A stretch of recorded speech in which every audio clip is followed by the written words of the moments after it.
Hello, boys and girls. It's your boy Jeff, King Jiffy Coast here, and then Ben from Nat One Games. Oh, it's you. And what was that? I said, oh, it's you. Oh, it's you. I was looking around for a second. I heard this strange fucking voice. I forgot we were doing this, man. I'm looking at something I shouldn't be. Hold on, let me actually minimize this. All right, dude, go ahead. Sorry. Is it squat fuck? Are you on r/squat fuck? Dude, I was screen sharing with you 2 fucking seconds ago. Don't know. Oh, yeah.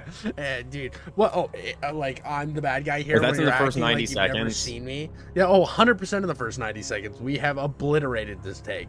Awesome. Yeah, we'll just restart if you want. We'll just restart. Too many customers right away. Yeah, dude. we'll It was just so restart. funny too. That sucked. That was hilarious. Maybe I'll leave that at the end of the other video. Hello, boys and girls. It's your boy Jeff here with Nat One Games Ben.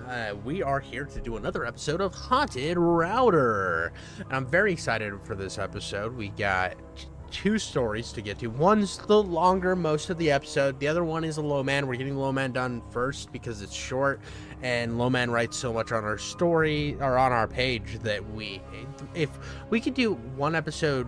Like, if we only did low mans, we would have episodes for like the next 2 years, and it would not be fair to everybody else. So we just got to keep lumping him in with everything. But we do love our boy. He is a good writer. We're going to start with Beneath the Screaming City, Stalingrad Sewer War, which is a Ben choice. He is very excited about this. I don't know why. I'll let him do all the talking for that. He was just like... It's got like 10 words in the title that I like, man.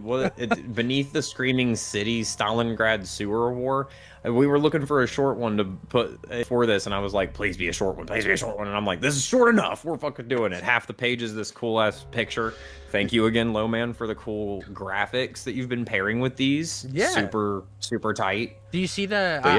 I'll try to remember to put the picture on screen. I always forget. I'll just flash it over my face. It's like a quick. sewer. I'll just put it over my with a little face. waterfall. Right, look at that. Look at that. It's right over my face. It's like Beneath the Screaming City Sewer. But in the the thing that like really gets me is over here in the bottom. There's like there's a little hangman guy. There's a little hangman guy. I thought that was kind of adorable. But no, I'm excited. It's really just, it reminds me of, I've been playing this game off and on. I need to make a video on it, but it's one of my favorite horror games I've ever played. It's called Total Chaos. It's an indie game done by the guys who did, what was that cool ass game, dude? I've never even heard of Total Chaos before. You haven't heard of Total Chaos? For you. Dude, Total Chaos is like a combination of like Resident Evil 4 meets Silent Hill, but in World War II, World War I, II era. Like, in between those 2 eras, I think it would be the perfect way. It helps. If you just Google Total Chaos, you just get, like, random shit that pops up. Yeah, which I guess makes sense. Random shit, but, like, totally worth the buy on Steam. I need to try the console version. That's one of the things I've been waiting on, is I'm going to try the console version, see how it plays, and do, like, a full-on review of it. I really like the game, but there's sections where you're going through sewers and stuff, and it's got the same vibe. Because that horror aesthetic sewer vibe, I really mess with, and I've been down such a rabbit hole lately in playing horror games, and it's probably one of my favorites. If you like Silent Hill 2 and Resident Evil 4, this game's gonna be right up your alley. It's even got these like nods where you shoot the little blue circles like Resident Evil 4, like throughout the game. It's cool. It's really cool. But without further, I just downloaded the demo while you were talking. Oh, that's gonna be rough. You don't kill anything in the demo. You're just gonna see the aesthetic. I'll get over it. All right. That's fine. I'll let you roll. I'll see if I get it. the Screaming City vibe from it. Yeah. All right, here we go. They'd been sent in, all of them, for a myriad of reasons. To find the enemy, to exploit a hidden way, to hunt down the bastards that just shot up the company. A myriad of reasons that were all really the same reason. Prout or Kami, they were sent into the sewers of My bad. They were sent into the sewers of apocalyptic Stalingrad to kill. Dude, that's a lot, dude. Thanks. I like, dude, when they said Kami, I know you got hurt. I know that you're like, oh, they're after me. A little bit, yeah. I'm like, what? And you're like, no. They're after me again. And I'm like, yeah, dude. This is not my first sewer war. Yeah, dude, you're... To kill in the dark.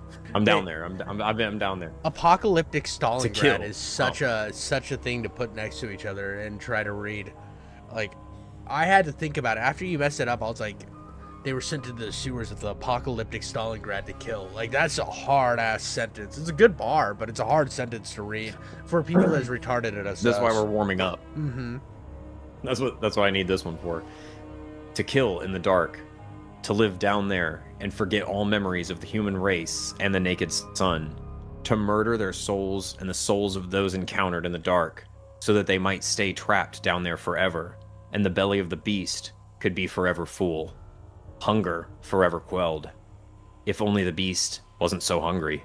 Down in the dark, Vladimir descended, with others, to forget the name and rank and mother, and to truly discover the purest essence of war-making.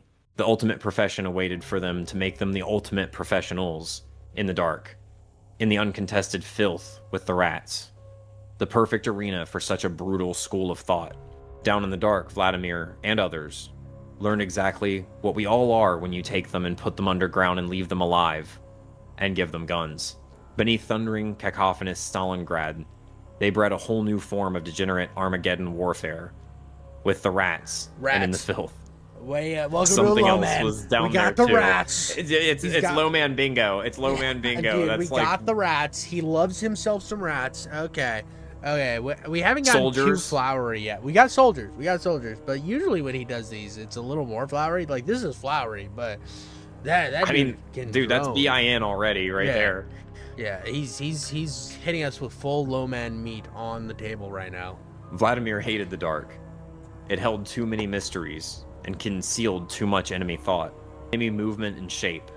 He wanted and prayed for the sun, for the illumination of the day to drown out all the underground dark sorrows and make what need be apparent in there.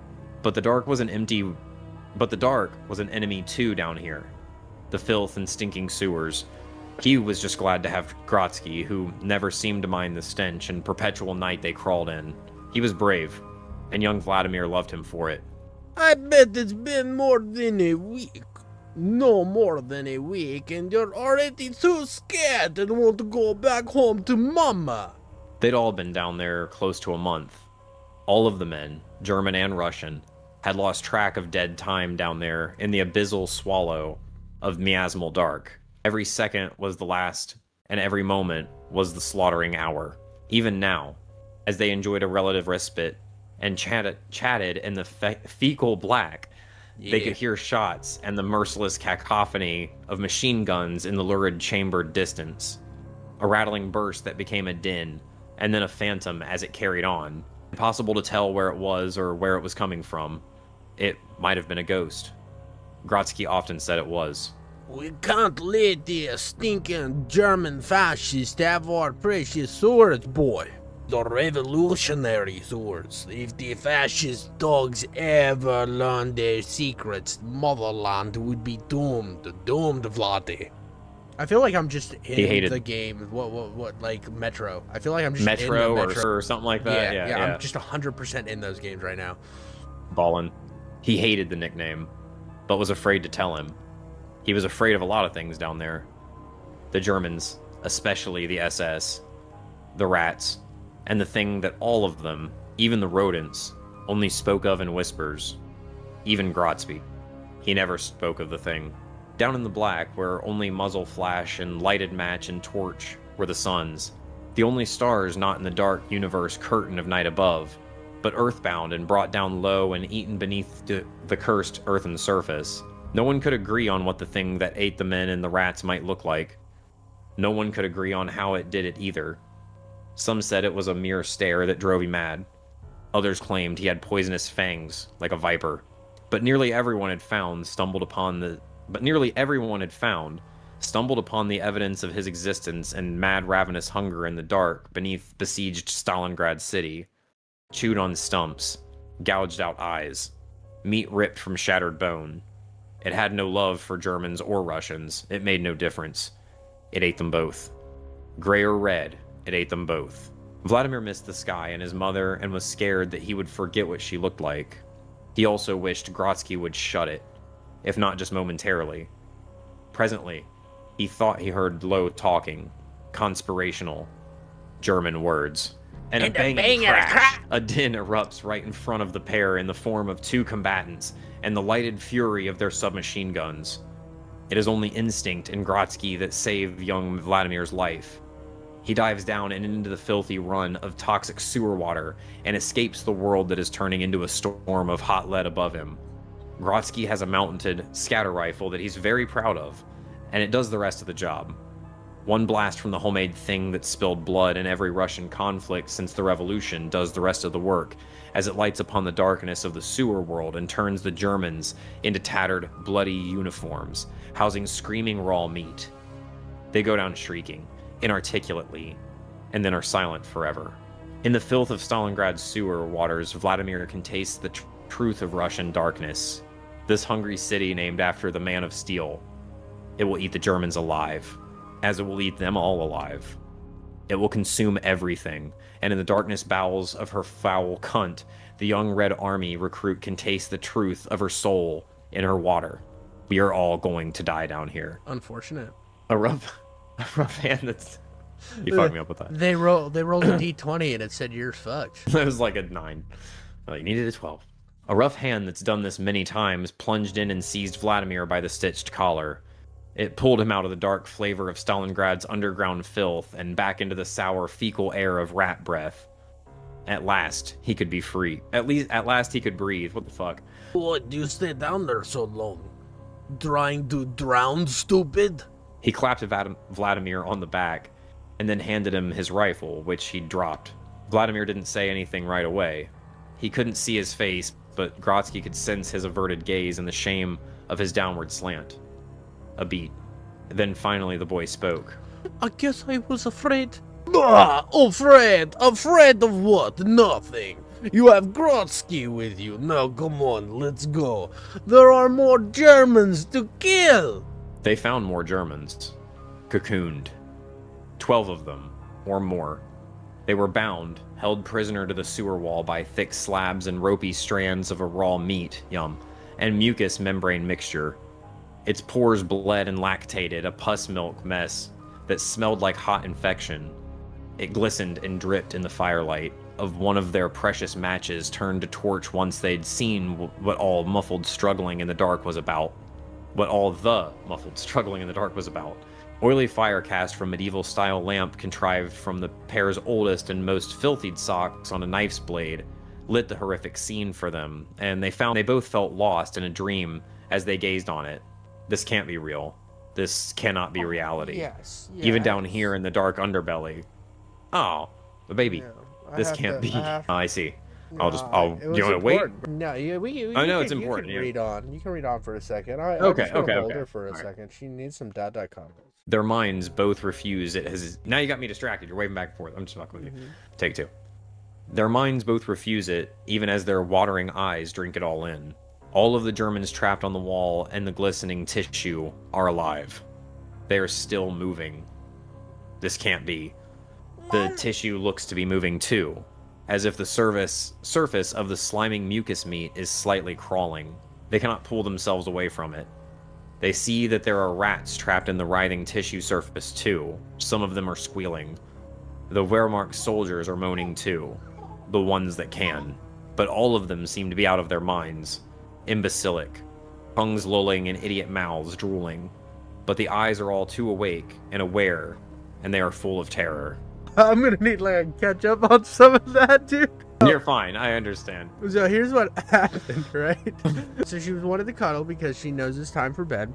So she's holding me, obviously, which I was very good about my camera angling, so she wouldn't be seen too much. I think, I don't know. Anyways, so she then wants down because Mama leaves, right? So she gets down. My wife comes back through the bedroom, and she's like, starts laughing, and runs to the door and tries to open it. I guess we got ghosts. I don't know. She's real happy about the door for no reason. And I was like in it. I was like in here, like all the Germans trapped on the wall, glistening tissue are alive. Yeah. And then all of a sudden, I'm like, what is going on with my child? Why is she so upset? Like something like way scarier is like actually happening on your end. Yeah, that's hilarious. Literally the things I'm like, listen, Jeff, there's dudes on the wall and they're alive, and you're like, yeah, that's cool, man. There's like a fucking spirit outside my house right now. There's literally banging his penis against my door right now, and I don't know how to deal with this. I just can't. Anyway, you're on. Oh, it's the what? He's crying, but he doesn't realize it. Doesn't entirely realize he's even speaking either. He's trying to ask Grotsky, what did this? What did this? Even if he could, Grotsky wouldn't have had any answers for him. He was just as scared too. They eventually found the strength to move on. Grotsky held the boy about the shoulders, propping him up, helping him to be as up and out of Stalingrad's dark sewer waters the best he could, and they marched on together. They thought about shooting the Germans cocooned and held prisoner to the wall by whatever thing ruled the darkness down there in the cold, dark, fecal hell, but decided to save the ammunition. They'd need it later. They'd need every shot they could save and then take against more active crawling targets down here in the sewers, beneath the motherland, in her foulest crevice. They would need it all for later. I love this. I love this. That was so good. So that good. was awesome, man. So good. Because here's the thing, too. Like, even if they got out and never dealt with another monster on the way back out, it's just a cool war story. Like, we went into the sewers of Stalingrad and saw cocoon monsters, and we don't need anything. I'm not... All right, hear me out. All right, so I'm not so convinced anymore that these are, like, just stories. Like, not that I think they're real or something like that, but I don't think that these are all just throwaway stories that much. I feel like there's a through line kind of between all of these different stories that we've read that are like the war stuff. Yeah. Like the abomination in the trench thing, like the giant crawling like entity or whatever. Yeah. Like we've seen all these different war stories. That's just the one that stands out the most to me right now. But this just reminds me of that. Like that this thing has just gotten loose, or it's this thing that just kind of like manifests wherever there's conflict in his little in his universe right here. But I kind of feel like these are like connected. Like maybe these are just like different mutations of this thing as it's moving between the conflicts and stuff like that. Like yeah.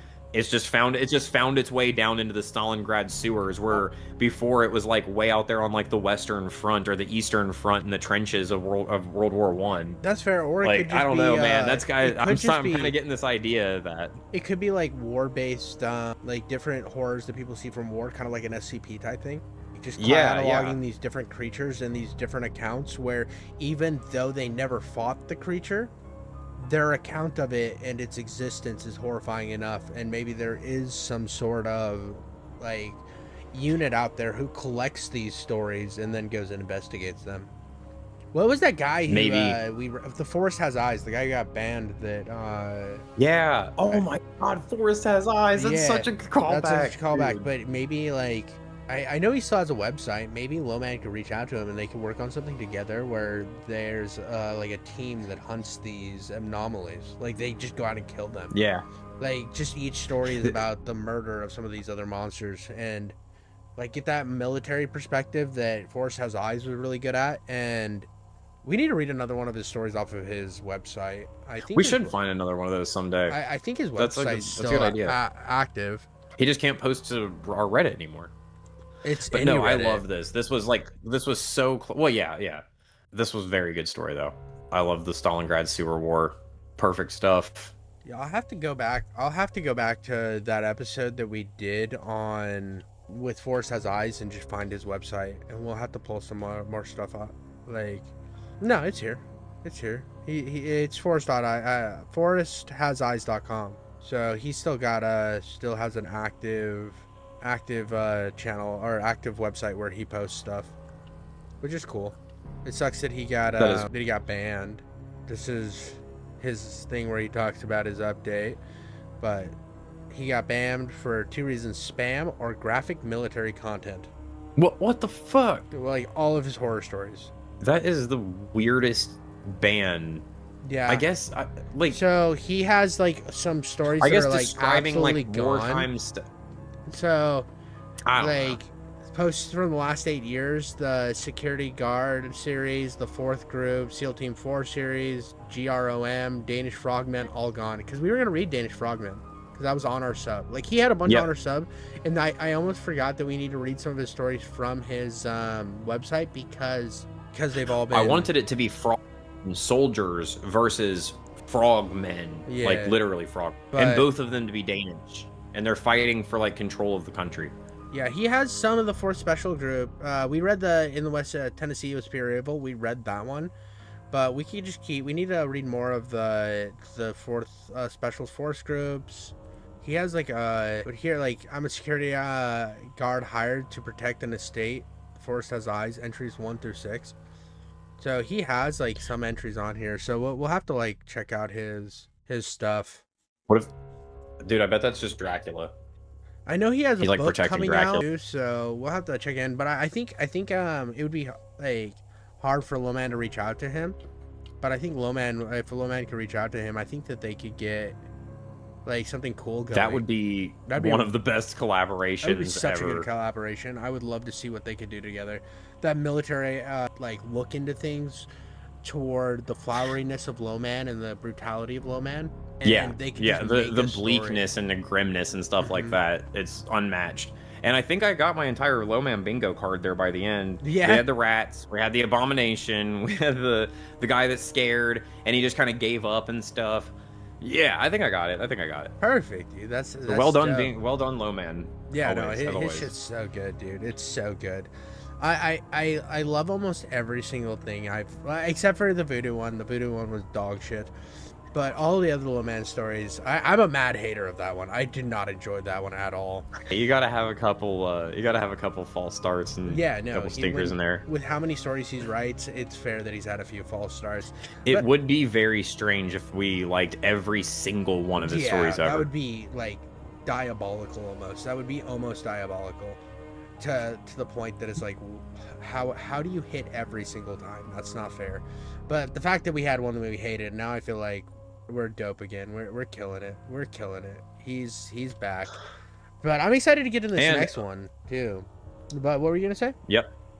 Well, like one last thing that I was gonna say, like when you were talking way earlier about like we have to do like a Lowman story every episode, is because I was thinking like the way that he like puts his stories onto our server, it's basically like we're like bailing out buckets of like Lowman stories. Yeah. And if we don't get to one every week, then we actually will drown in them.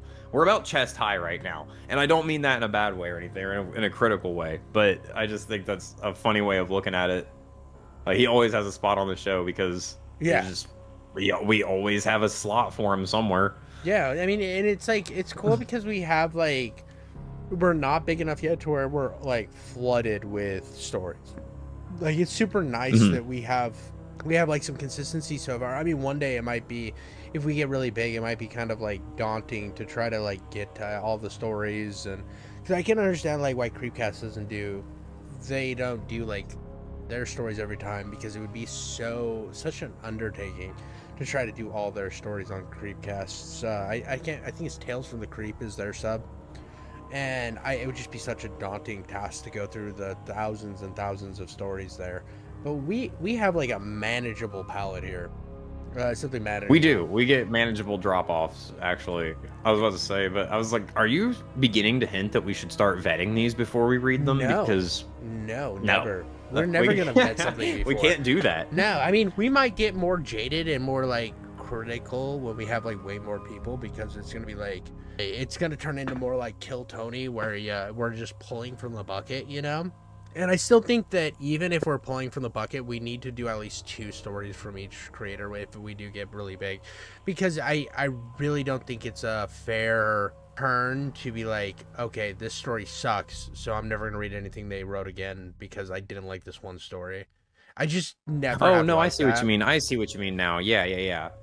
And we've never read 2 stories from an author and been like, both of these, I don't want to read any more of their stuff. Yeah. Like that's never happened so far. 100%. We've had a few authors that were like kind of like, okay, when we get to the end of it and stuff, but like, no, like our up and coming star Jeremy. Yeah. Like his the last story that we read from him, dude, Jeremy solid. the Tulpa's super solid. And we'll that first story those. Wasn't a fan. Can't even remember what happened. The second story, pretty dope. Amazing. All right, man, we got a big old 5-parter. Yeah, 4, just 4 parts. Okay. Yeah, it's 4 parts, and they're all palatable. That's why we lumped it in here. They like, this is from Nikki XX, the Briar House, and then my favorite that you wrote was Miranda Tells Lies on the Internet. I love Miranda Tells Lies on the Internet. It was goofy. It was that one was awesome. I liked Briar House. I think the end got kind of muddy with Briar House. I think that Briar House is going to be a way bigger creepypasta like type story, like internet horror story, as time goes on, And I think it's so cool that we got that like very early. Yeah. And it's like one of like our foundational stories, like for our big multi-parters and stuff like that we did. I think that that's so cool that we got that. Yeah, I mean, so thank you, Nikki XX. I mean, that's one of our longer episodes too. Because we had to break that one up on Spotify, which I'm so behind always on posting things on Spotify. Sorry, Spotify's. Yeah, dude, I think that it's been dead air over there for a while. I don't even put the thumbnails there a lot of times because it's gonna get better, probably because I'm gonna have more time to do this type of stuff. I've just been like swamped in life. But yeah, you look at like our channel, and the longest episodes that we've done is Briar House, I think, and Briar House and Nikki or Miranda Tells Lies is one. Miranda Tells Lies was sitting at 2 hours, so that's not bad. My dad finally told me. Wasn't the Chasm like 10 parts? Chasm was 4 parts because we decided to do that parted out. It felt like. It wouldn't have been that bad if we would have sat down and read it all. And I don't know. Chasm was very long, like very, very long. It's a classic. That was a novel. That is a great story, though. I will fight you till the end of the earth. That the Chasm was. That's one of my favorites that we've ever done, man. Dude, speaking of favorites we ever done, this week's the week's like looking at what came out and just letting you know when, like, the audience know when we record these. Puss Baby released 2 days ago. As of us recording this, which hardest thumbnail I ever had to try to make, but it is not even a great thumbnail. But I loved that story so much. Another low man banger. Was good. Another low man banger. But yeah, dude, like that's up there is the longest. It would be Nikki. That Briar House story was so good. 7 hours. There it is. 7 hours. I was looking through our YouTube. 7 hours was that episode. That was so good, though. That was... I think the ending kind of was all over the place. It didn't really land the ending, but everything else was really good. And Miranda Lies was just a banger throughout. So I'm excited to get to another one of her stories. She always has got longer ones. This seems like the shortest of all of them. So I want to see how she does it. But with that, The Curious Case of the Block Party and Mossy Rocks. Take it away, Ben. From the first time I laid eyes on them, the Wiley twins creeped me out. The family moved into my tree-lined suburban neighborhood in Chemainus. I love Vancouver I love some Island. Chemainus, bro. Chemainus. Yeah, okay. you gotta stick it in some Chemainus. Yeah, no, I just slap it right in there. All right. No lube, just full dry. I feel like we're like backing out of growing. parallel spot, and we just slammed into the car behind us. All right, we're just gonna keep going though. We're gonna toss our little information card out the window, Jeff. You shove your fully grotesque scabbed penis in your Chemainus and go to Vancouver Island and just have a good time. Lots of AIDS spread. On a sunny Saturday. It's like a sunny Saturday Charlie Sheen activity. All right. I'm just going to start this out. You okay there, Ben? From the first time I laid eyes on them... Yeah, I'll be all right. From the first time I laid eyes on them, the Wiley twins creeped me out. The family moved into my tree-lined suburban neighborhood in Chemainus, Vancouver Island on a sunny Saturday. I watched through the second-story window of what had once been my husband's office as a U-Haul parked outside what had, for the last 8 months, been the empty house next door.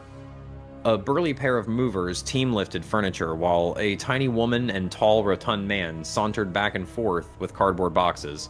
The twins, a matching set of school-aged girls with identical blonde pigtails, played in the driveway, bouncing a rubber ball back and forth, seemingly unaware of anything but each other and the rhythmic, hollow thud of the ball hitting the concrete.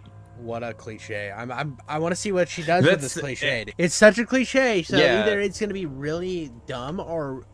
Dude, putting yourself in the position as a writer to write on a cliche has to be one of the most difficult things to make land. So already Nikki's got herself a fucking, like, she's looking at, like, the Eiffel Tower length of penis right now. Is she going to get on top of it and grip it down? Or is she just going to stare and give it a sad hand job? We're about to see what she does with this penis, and I'm very excited for that. Another question. Okay. Is the penis rigor mortis, or is it a live penis? We will find out by the end of the story. Super crucial information. Indeed. To figure out.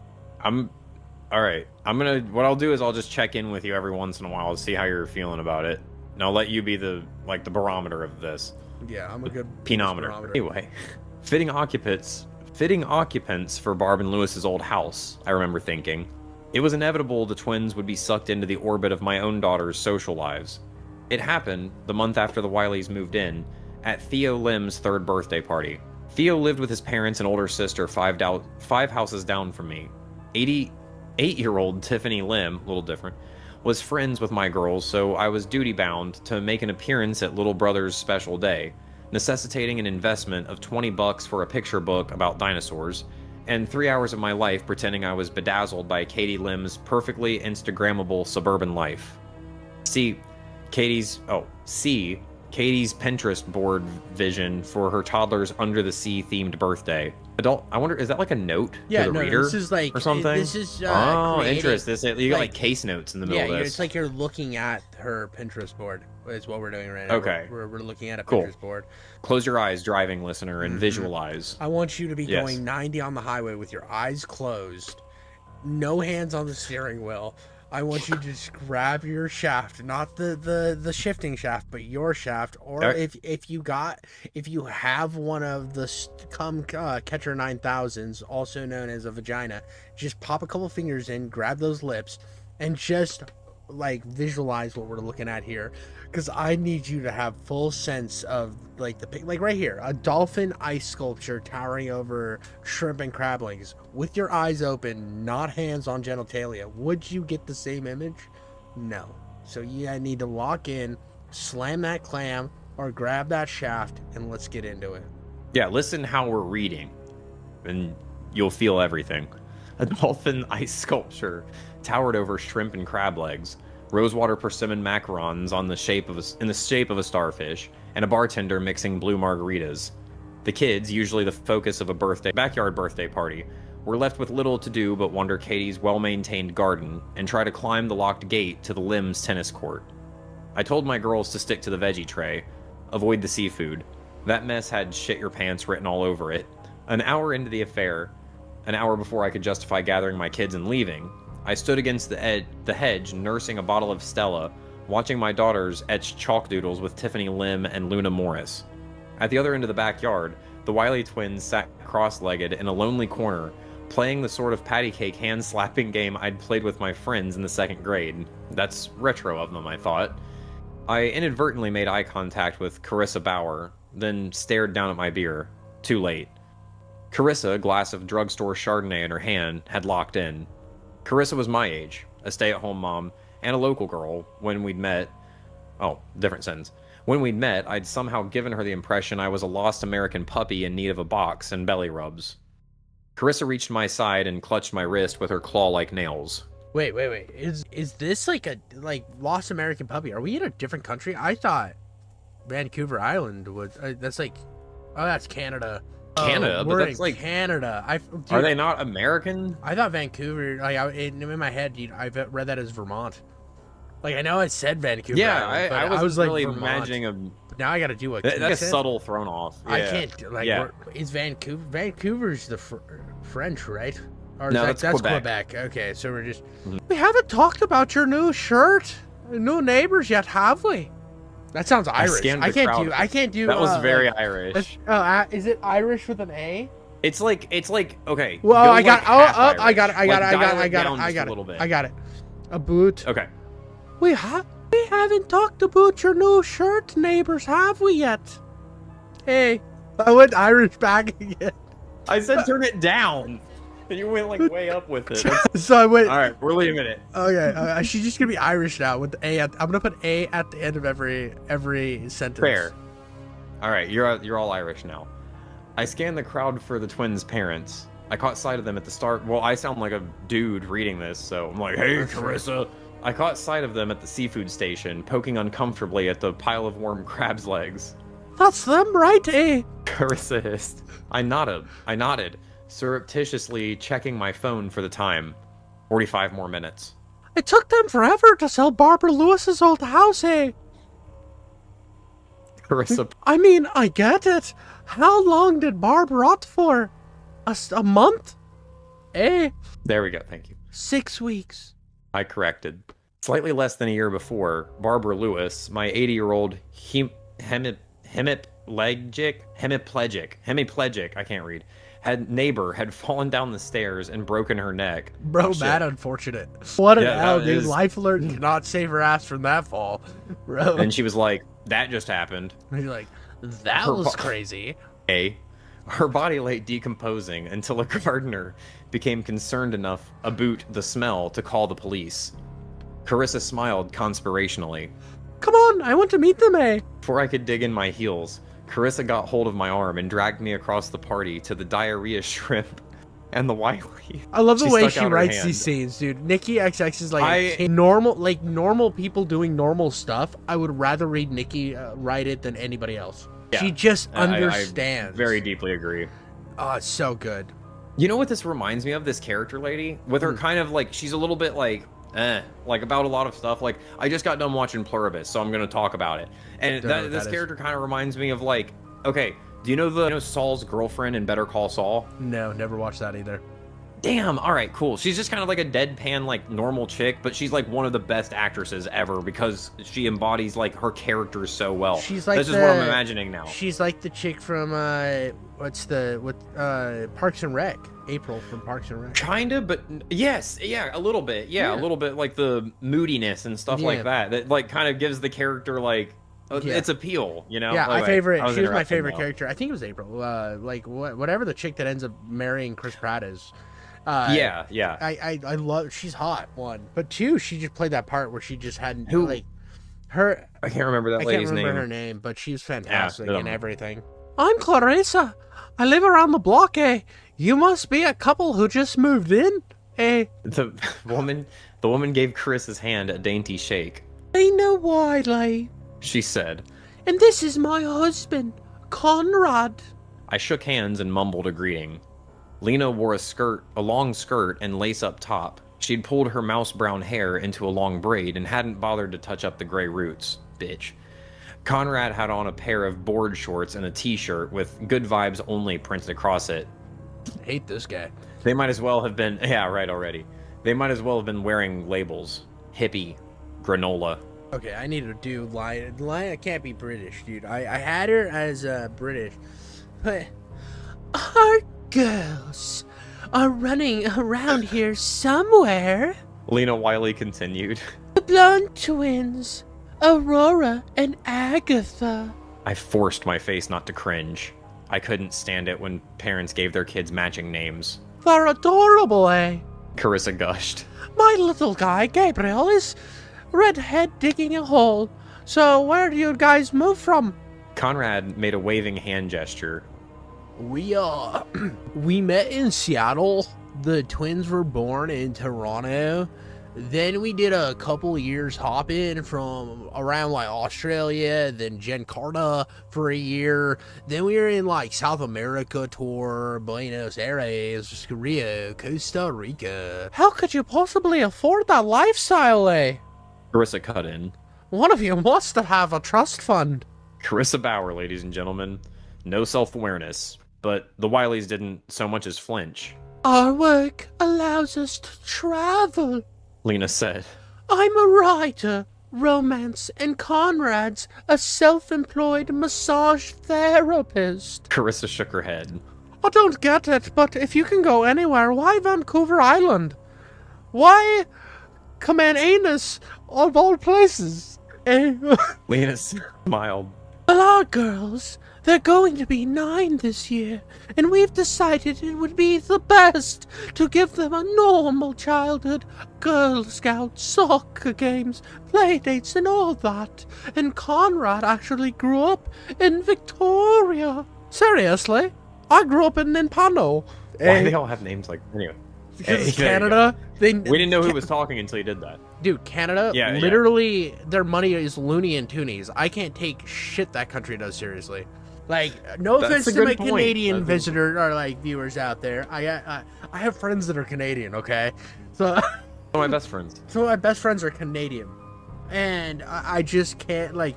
I want to like put my love out there for you guys. I don't hate you, but your country's a little bit silly and willy.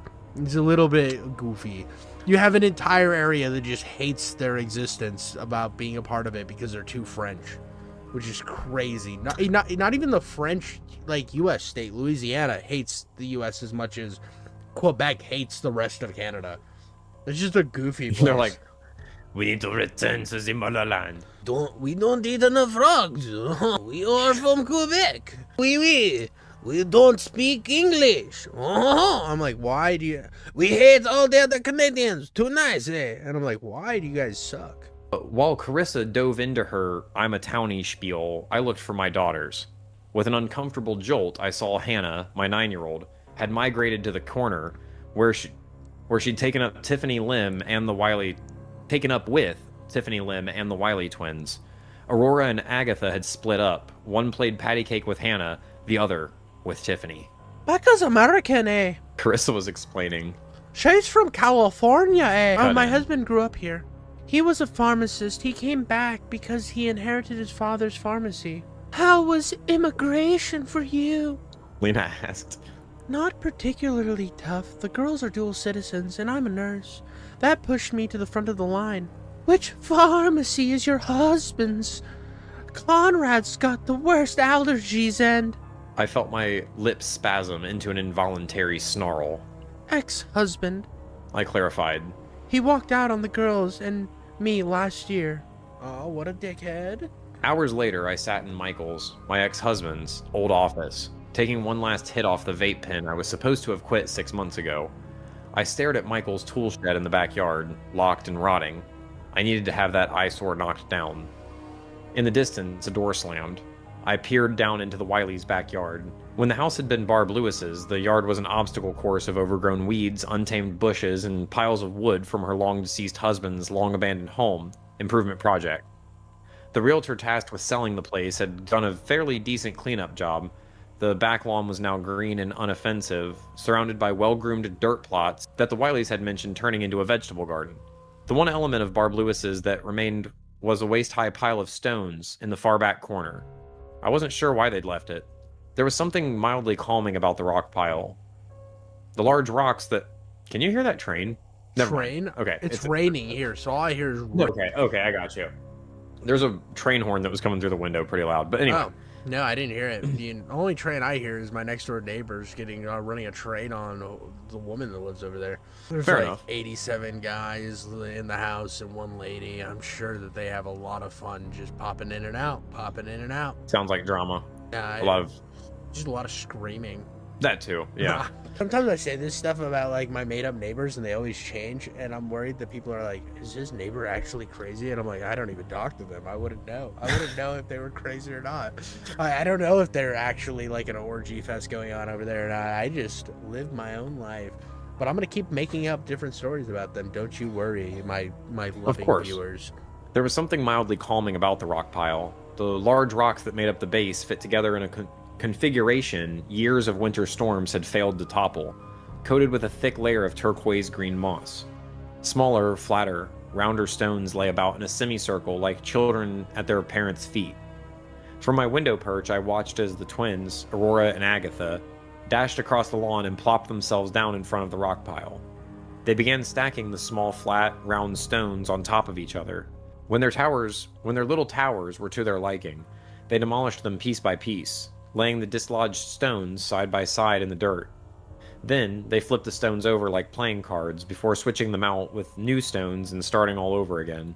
I had no idea what sort of game they were playing, but I watched for a good quarter hour until my own daughter's pleas for dinner drew me away. Later that night, I heard giggling from my girls' room. I tiptoed down the hall and pushed open the door to find them both sitting cross-legged on Hannah's bed, playing the same patty cake game she'd played with the Wiley twins at the party. Well, this is awkward, I announced to the girls. My phone's telling me it's 9:15, and I seem to recall bedtime is at 9 o'clock.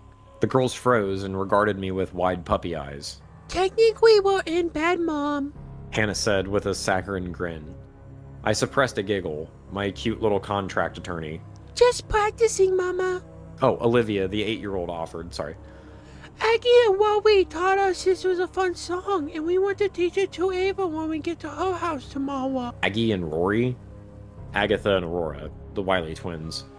I smiled at my girls. Okay, I'll level with you.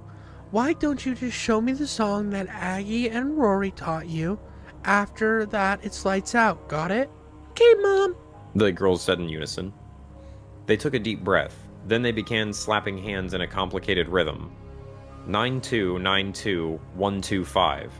Pull out the middle, put it in the beehive. First it goes up, then it goes down. Twist it in the loonies and spread it all around.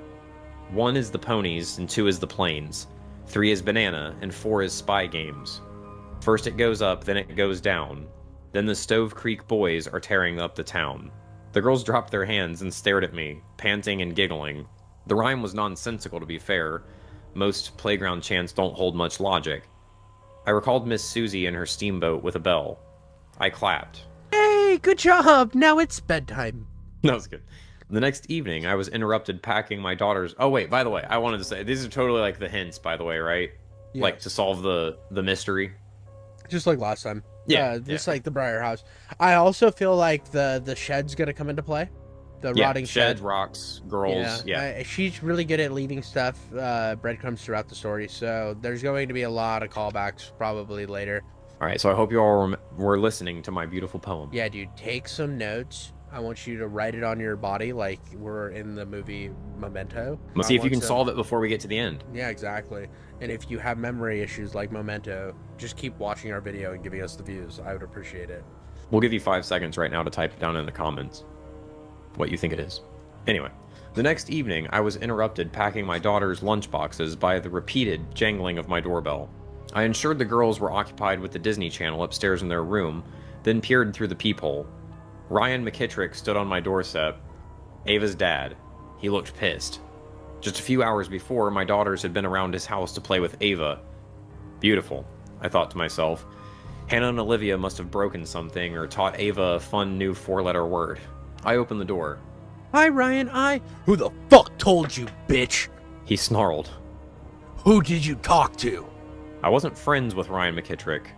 I only knew 2 things about him. He'd met his Texan wife, Kayla, while he was an international MBA student in Austin, and she was a sorority girl, and he worked in finance, not otherwise specified. Now he was growling like a wild animal and yelling without abandon. Was it Jackson? He screamed. Or fuck, was it Kayla, eh? Is this something fucking... is this some fucking new game she's playing to get custody? I took a step back. Ryan, I don't know what your... The fucking patty cake game. He howled. The rhythm, your brats. Ava's been repeating it all day. Who the fuck told you? Who? I glanced around for the hidden cameras. There was no way Ryan McKittrick could possibly have been driven to this cussing, snarling fit by a nonsensical children's rhyme. The rhyme about the Stove Creek boys. Something's up, something up, down. Oh, wait, this is her. Yeah. Rhyme about the Stove Creek boys? Something up and down? I asked, incredulous. That's... my girls learned it from the Wiley twins. It's just a kid's... Fuck you! Ryan snapped with a raised middle finger. He turned roughly and stormed off toward the Wiley's house. That dude's awesome. This is crazy. I love how intense this got out of nowhere. As soon as he got his answer, he's just like, fuck you, and just like walks off. Bye-bye, bitch. I also love... He's not like thanks or anything. I also love that he's like, is this my stupid ex-wife's problem? Is she put you up to this? That bitch has been a problem ever since I met her in Texas. Hey. And we're like, now we know what this is about. Yeah, exactly. I followed him, legitimately concerned. I found Lena on the porch, arms crossed, while Conrad lurked in the doorway. Ryan paced back and forth across their lawn, yelling less at the Wileys than God and or the universe. Are you the SEC? He snapped. Or what? FBI, CIA? I'm sorry, who are you? Lena asked, her face a mortified clone of mine. Did fucking Kyla talk to you? Who's Kyla? My bitch of a wife. Ryan howled. So guttural and animalistic, I froze and Lena dove for the safety of her husband. He went like, my bitch of a wife! Yeah. Like that. Conrad took a step forward. He revealed he was clutching a baseball bat in one meaty fist. Leave!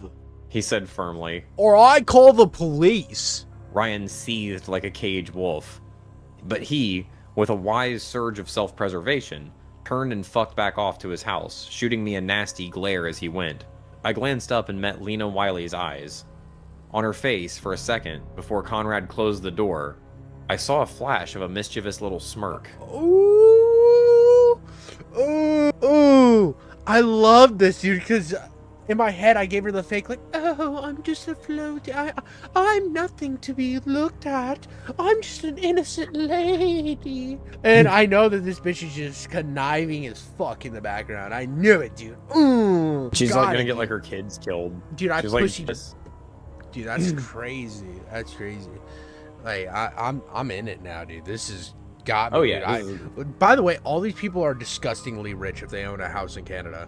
I think that's something that, like, when I didn't process it until the one chick said you must have a trust fund, and I'm like, bitch, everybody that owns property in Canada has like probably a trust fund, because Canada's like the most expensive country to live in right now, like to buy property in. Yeah, they're buying to buy all the property in. Yeah, you gotta be fucking dripping in money. You gotta be covered in loonies and toonies. A couple of people said that they like inherited it and stuff like that though. So yeah, I'm not sure. But dude, wait, dude, you're like I'm getting rained on by like dollar bills. Do you think in Canada they're like, I just got a bukkake from Bugs Bunny?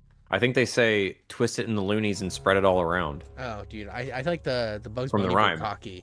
Yeah, I mean that sounds good. Bugs Bunny bukkake. Yeah, I mean it would be that is getting covered by a loony and toonie. Oh, I see. I get you. Yeah, it was a clever play on Big words. Big old wad of loony. Yeah, dude. A lot of loony, and when you're wiping it off, you're like, goddamn toonies. And just smear that semen right over your face. 3 weeks later, a fleet of black sedans parked outside the McKittrick's Mediterranean-style mini-mansion. After that, in spurts of gossip at spin class and girls' lunch with Katie Lim... Never mind, they're rich. With Katie Lim and Carissa Bauer, I was brought up to speed on the whole sordid tale. Ryan McKittrick's American business school buddies had been running a boiler room out of one of their father's Brooklyn office. The scam was your standard pump and dump. Buy up penny stocks, pimp them out to trusting clients, drive the price sky high, then sell and watch the whole house of cards crumble. Their operation, specifically Ryan's part in it, was a unique twist.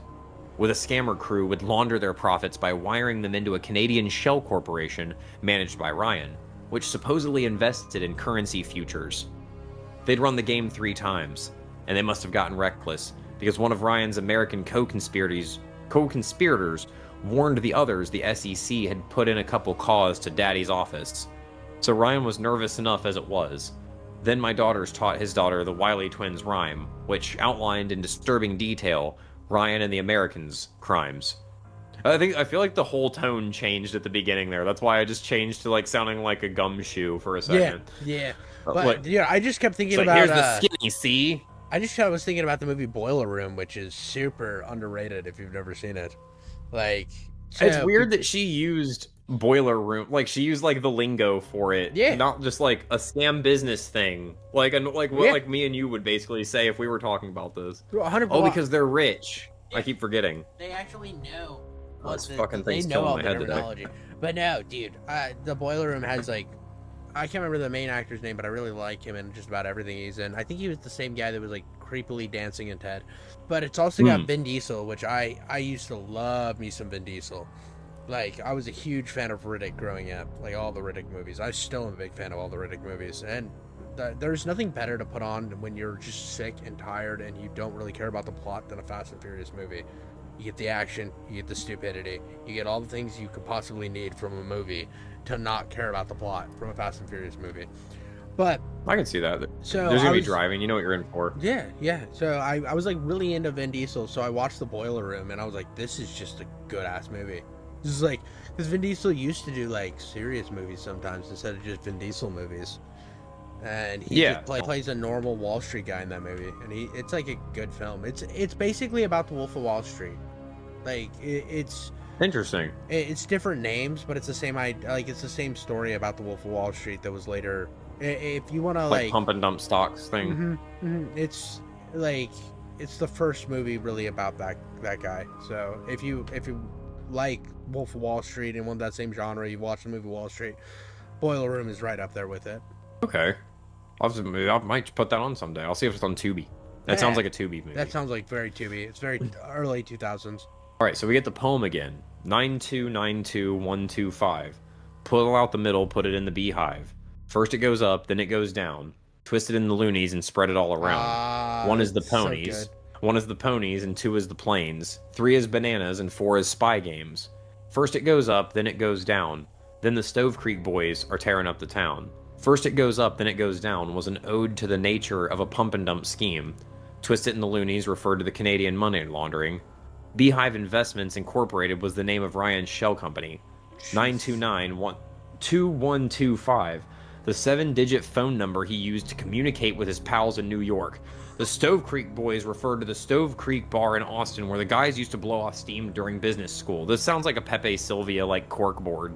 This is so funny. The first penny stock they'd I'm just going to go faster and faster with it. The first penny stock they exploited was a small medical device company, Steel Pony. The second, an oil speculator called Plains Energy. The third, Bananarama Apparel.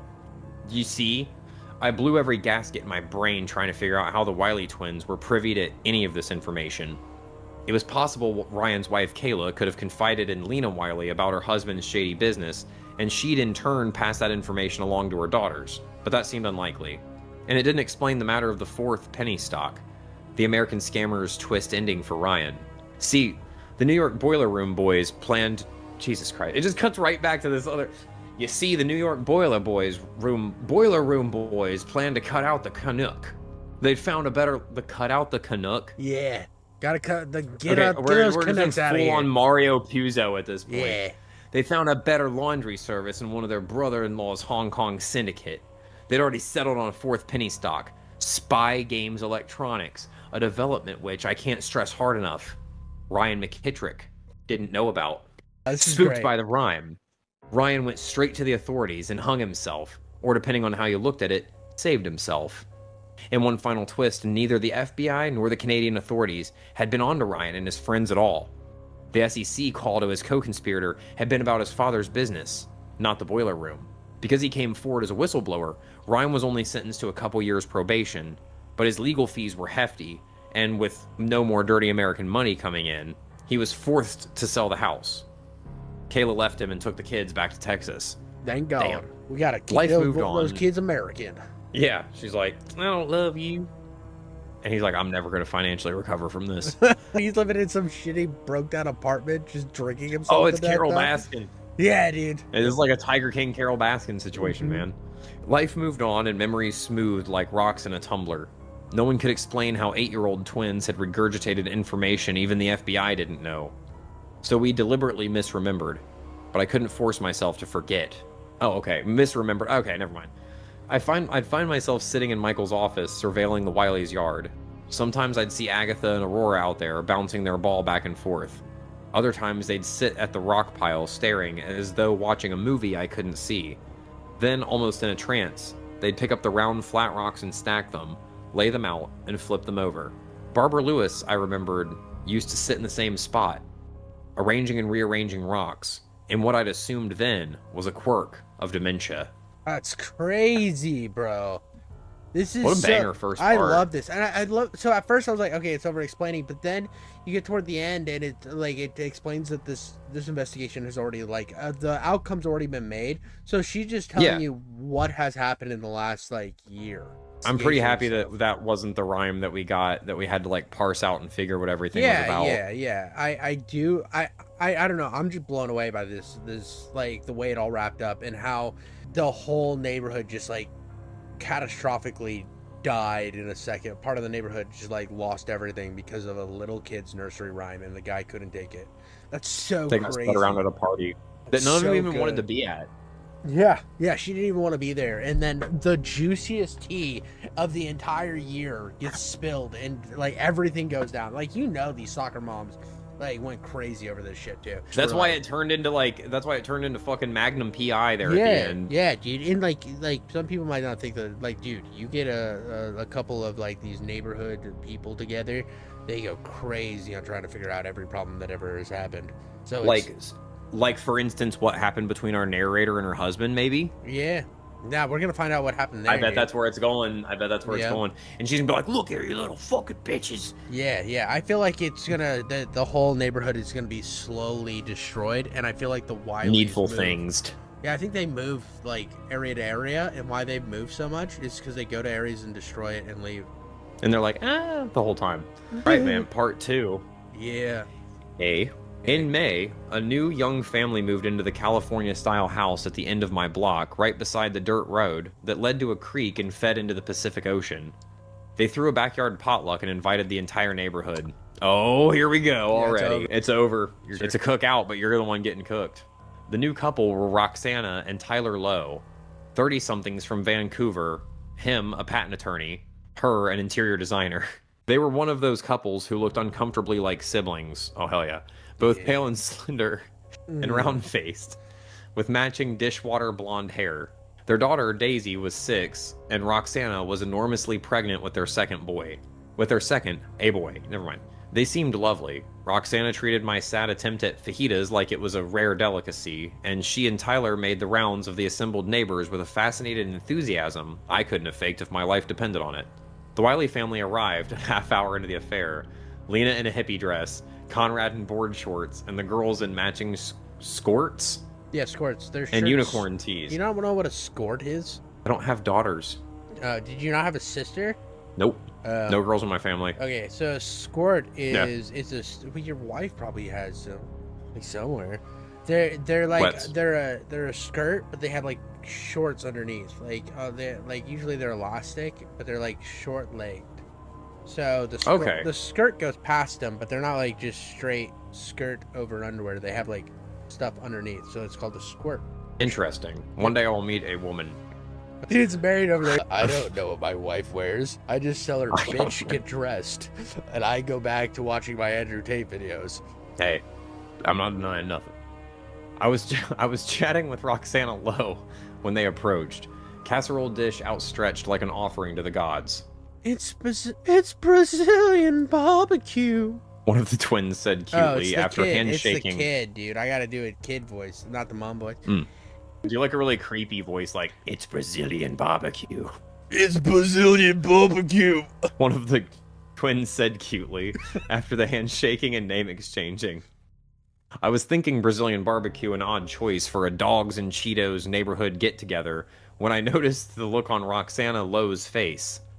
By that look, you'd have thought the twin presented her with a live snake. Brazilian barbecue. Roxana repeated, her voice a pitch too high. That was too high. That's unique. It was the girl's idea. Lena Wiley said, We lived there for a year in Rio de Janeiro. Roxana nodded curtly, her cheeks pale. Did you ever live in Vancouver, eh? Wiley parents shook their heads. Roxana mumbled something and excused herself, and I checked on my daughters. I found Olivia doing handstands with Tiffany Lim and Luna Morris, and Hannah teaching little Daisy Lowe how to draw colored pencil flowers. Okay, I haven't done this person's voice, right? No, it's Katie Lou. Katie Lou. I wonder what kind of voice I should do for Katie Lou. She rotted for 6 whole weeks! Katie Lou. You finally broke. Dude, the cats be absolutely killing my boy. Hey, they were gone for a long time, actually. Yeah. I can't even be too mad. They were actually behaved for a little while. It's rare, but they did. My hat is like digging into the top of my fucking head. It's all that lice and AIDS you have. That's pretty much what it is, yeah. Head herpes. All right, anyway, you did your voice, right? Oh yeah, dude. It wasn't racist at all. All right. We'll just cut it together. Katie Lou's shrill voice transcended the sound of polite chatter. I wandered over to where Katie stood, while with Roxana Lowe and Stephanie Morris, loudly regaling the new girl with the horrific details of Barbara Lewis's death. Stephanie noticed me first and frowned. Wait, is this Stephanie talking or Lou? This is Stephanie. Okay, we haven't Morris. done Stephanie yet either. I'm sorry, Becca, she said. I know you were so close with Barb. Close was a stretch. It was more like Barbara Lewis had been a game of chicken I'd lost. She was confused and paralyzed and alone, and I'd flinched first, establishing myself as the nice nurse who checked in on her a couple times a week. I nodded forgivingly for Stephanie's sake. She lived across the street, and I liked her a lot better than the other moms in the neighborhood. It was Katie Lou again. Okay. You gotta admit, though...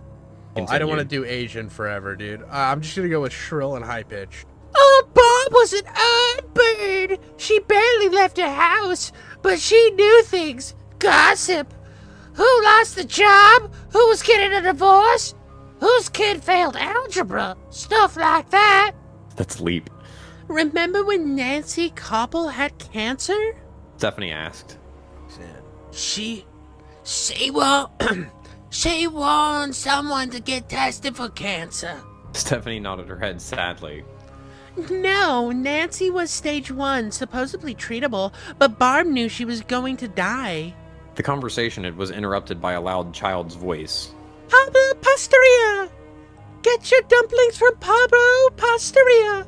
The voice belonged to Tiffany Lim, flanked by Olivia and the Wiley twins, all carrying paper plates filled with mud pies. Mama, do you want dumplings? Olivia asked me. Katie and Stephanie smiled indulgently. Roxana Lowe stood rock stock still.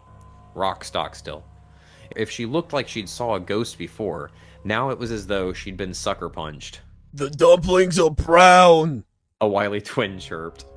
Like the baby in your tummy. Oh my god, dude. Dude, as soon as they said they were pregnant and the twins were showing up, bro, I was like, oh my god, the kid's gonna be brown. Oh. No, you did not say. In my head. No, I didn't say it. I said in my head. Dude, that was my first thought, dude. I was like, you fucking called this, like, mentally? Dude. That is insane. Dude, you don't understand what my Instagram feed is. Every time I see, like, a gender reveal thing, it's like, it's definitely AI, and they pop the balloon, and there's just black confetti that comes out. And the guys, there's so many of those I see on a daily basis that it's just subconsciously, I was like, that's gonna be a brown kid. And how else are they gonna, like, relay that the kid's, like, because of infidelity, easier? Different color than the parents. That was ape shit. Like, dude, I saw it coming from a mile away, but I love that, one, you made me do a different voice for the twins that was just diabolical. And I had to read that line, the baby in your tummy. It's just so good, dude. I'm so clutched in right now, bro. At that, Roxana snapped out of her shock and blew up. With one violent motion, she knocked the plate from the Wiley twins' hands. What voice did I use for this bitch? Okay, we're gonna... Should I say that, you little turd? She shrieked. The polite chatter around us fell silent. Olivia ran to me. Tiffany Lim froze like a trembling statue. Roxana, eyes wild and ravenous, turned on her husband, who'd been conversing with a couple of the neighborhood dads. He's like, y'all want to come over and bang my wife later? Are you kidding me, Tyler? Roxana screamed. Did you tell the whole neighborhood? What are you talking about, Rox? Tyler snapped, his face pale. I didn't say anything. With one last glare at Tyler, Roxana laser focused on the next target of her ire, her little daughter. In great heavy bounds, Roxana crossed the party and grabbed Daisy roughly by the shoulders. Did you tell them, Daisy? Roxana seethed, her tone low and dangerous. Did you tell your friends about Pablo's Posteria? Daisy, clearly confused and afraid, like all of us, shook her little blonde head, tears in her eyes. Did you tell them? Her mother repeated, shaking her. No, Mommy. Daisy wailed. I promise you're hurting me. Her daughter's plea must have hit the reset button in Roxana's squirrel brain. She let go of Daisy, stood upright, and peered around her backyard with wide doe's eyes. Then Roxana broke. She collapsed into a heap on the grass, bawling like a child. Before any of the guests could decide how to handle the situation, Tyler Lowe stepped in. Thank you all for coming. He said kindly but firmly. I think it's time to go. Here we go. Dun dun dun dun dun. The gossip found its way home to me, as gossip tends to do. Back home in Vancouver, Tyler and Roxana Lowe had gone through a rough patch in their marriage. Roxana booked a great gig, designing a hot new eatery, Pablo's Posteria, the latest project of Brazilian-Korean chef Jorge Kim. Pablo's Posteria would feature Chef Kim's dumplings, a favorite of his upscale Vancouver restaurant. The chef and Roxana got along well. Too well. The affair went on for 3 months before Roxana confessed to her husband. They started couples therapy. She asked for forgiveness. He decided to give their marriage another chance, and they agreed to a fresh start in a new neighborhood. That's not going to stop her. By the time they'd settled into Chemanis and through their backyard potluck, Roxana's affair had been over for a year. Should have been over for a year. Except that one night, when she'd snuck away to Jorge Kim's Vancouver condo to say a final goodbye. One night, one time. They'd used a condom. I was friendly with the nurses in the OB department. The only thing quicker moving than neighborhood gossip is hospital gossip. And Tyler's wife. That's how I knew about the dark-skinned, brown-eyed baby boy who'd tumbled out of Roxana Lowe's uterus to a confused labor and delivery team, and a pair of shocked parents. Little baby James, a child whose mother, based on timing, her missed period, and use of a condom, would have sworn in court, sworn on the Bible, sworn on her daughter's life, that she'd been carrying her husband's progeny, not her lover's. But the Wiley twins, they'd known. The dumplings are brown, just like the baby in your tummy. We gotta like make it ghostly at the end there. Okay, alright. That's a little... You don't know what's going on now? You don't know what's going on No, now? I do know I get what's going on. Like, they're basically like unveiling everybody's like secrets but and it's stuff not, like that. The aside with the old lady that we got earlier in this part. We're talking about like people with it's something with those rocks. And I think the mom is like spurring on the twins to be the messengers. Yeah, dude. The rocks see your brown child. Dude, every time I see a homeless guy, they always tell me that. They're like, the rocks know all. I need more crack rocks. Do you have money? I have $10 so I can learn more. Yeah. I'm getting my mathematics degree. Nice. A master's. Math-earth. The weirdest part of my day, though, was that Agatha and/or Aurora's premonition about the parentage of Roxana Lowe's baby actually wasn't the weirdest part of my day. The weirdest part happened as we plodded home from the Lowe's aborted potluck. That is a fucking terrible... I love the way she writes. Wow. Womp. My daughters scampered ahead and walked with Luna Morris and one of the twins. The other twin, the one who hadn't made the comment about Roxana's brown baby, hung back and matched her pace with mine. Hi! Oh, wait. Oi! She said. Hi there. I gave her what I hoped was a sincere smile. Oh, the twins' grin widened. Her adorable kid face was all sunshine and innocence, but something in the corners of her mouth hit all the wrong nerves. What's so funny? I asked, keeping my tone light. The twin kept on smiling. You won't like it. If you don't tell me, how do I know if I won't like it? I heard a desperate undertone in my own voice. She slept with him. The twins. I felt a trapdoor drop below me. My stomach lurched and my limbs felt too heavy. Who slept with who? I asked, trembling. Luna's mom, she said. Stephanie Morris. Stephanie, my friend. Who did Luna's mom sleep with? This time I didn't bother hiding my desperation. The twin giggled. You know who. And she scampered off. It's like two little Joey Diaz's. Then she scampered off to join her sister and the others. She's like, you know who, cocksucker. Well, I remember when I was doing cocaine with my twin sister in the back of the alley, and this guy was jerking off the whole time. It was crazy. I shot his balls off with a Glock. I hid it in my cousin Tony's, apartment's gutter. It's under the rocks. That night, I dreamed about Barbara Lewis. As we all do. I stood at her kitchen table, folding the load of her laundry I'd just washed. Barb lay in her lounge chair, watching Wheel of Fortune. I looked up and caught her staring directly at me. The left side of her face still drooped, giving her a lopsided expression. Her body was fragile and bony, her eyes big and gray, sparkling with a liveliness that juxtaposed against her corpse-like form. Her eyes radiated cruelty, mirth at my sad little assumption that it was I who pitied her, that my life was the desirable one. Ellen Plobowski, Barb croaked. Jenica Bonds, Lucy Wong. My jaw ached, my neurons short-circuited. The bench who makes my lattes at 3 Pines Cafe, Barb continued. The dental hygienist with the expensive Peak scrubs. And then, it wasn't Barbara Lewis sitting in that chair. It was a Wiley twin, blonde and dimpled. The little French tot who works behind the... Oh, wait. The little French tot who works behind the counter. The twin chirped. The numbness wore off. Surging anger took its place. The floor shook, propelled by my rage, until a fissure broke and Barbara fell down.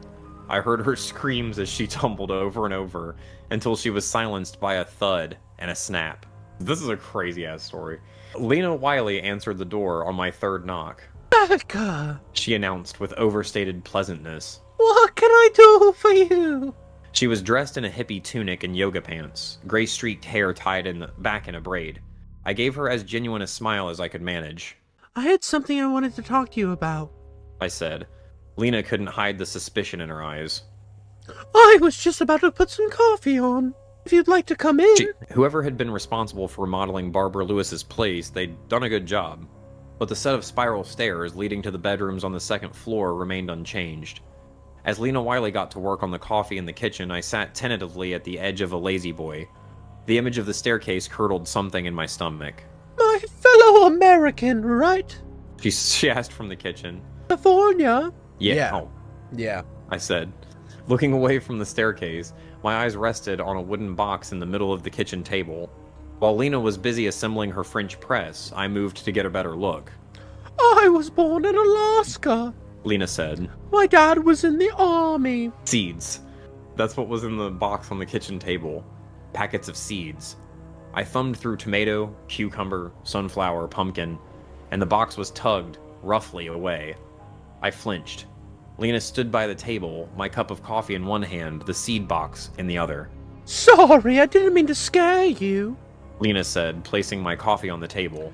It's just the seeds are in a very specific order. I nodded and stirred the coffee.